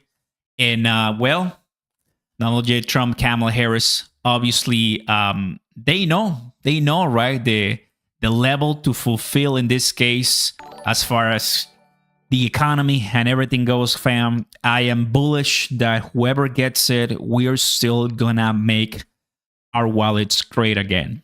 Hey, that was a good one. Oh, great review. Appreciate that a lot. Thank you, Oscar from Squid Girl family. Appreciate that, buddy. Thank you so much for your kind support. But no matter who wins, much better will be Trump. Obviously, 100%. No questions asked. No matter who wins. But if he does, guys, not kidding you guys, we are going to have tremendous success in our wallets, God willing. And it's going to be good time for us to cash out, sell, and enjoy our profits, hopefully with decent tax rates, tax brackets, so we can enjoy more money in our pockets. That's it, fam. But to get that, there's still a lot to come. There's a lot of people going to be talking back and forth. There's, yeah, I mean, just so much going on. But I did like this debate, to tell you the truth. I did like this debate. There's a lot of info here. Kamala Harris performed decently, honestly. Much better than my expectations. Much better than my expectations. Regardless of fact-checking, I think appearance, confidence, and the way that you speak, it was decent, professional, obviously agitated at times, but Trump was fierce, a rock. Some people will call him a bully, but in reality it wasn't, which is just the way that he is, right? And I've known this Trump for many, many years already, so he was tough, right? And he's already 70 plus, almost 80. I mean, come on. She's in her, what, 50s or so? I mean, there's an age gap. There's obviously going to be different type of energy, but he's still good at his age. So I like that. I like that a lot. But anyway, guys, that's it. That's all I got for you, fam. I'm going to go ahead and close this poll right now. And once again, we had so much fun. Who won tonight's debate? Donald J. Trump with 77%. That's it. He won it. And I'm going to go ahead, guys, and and just enjoy some decent food and watch some Fox News and CNN and see the contrast, right? But thank you so much to all the donors. Thank you to all the new subscribers, to the people who came here. Like and subscribe. More info coming for XRP, Shiba Inu, Cronos, CrowFam. You know, free advertisement. I'm just kidding. But anyway, you know, just trying my best. And at the end of the day, links down below. Join Margex right now. You're going to love it. Join my PPF, past, present, future indicator. Links down below too, guys. You're going to like it. Annual, you get discounts. 30 days risk-free. There's a video only dedicated for people who are interested right there. I got all the info for you guys. And that's it. That was crazy. But yes, today, tonight, tomorrow, a lot's going to come. So expect more from me. God bless you all, guys. Thanks so much for coming. I'm out. I'm tired. And it's time for me to recover. Peace. Let's go, fam. Thanks so much, guys. Thank you, thank you, thank you. Thank you, and I hope you enjoyed tonight's debate. Pure entertainment purposes only. Information. We got fun. It was cool.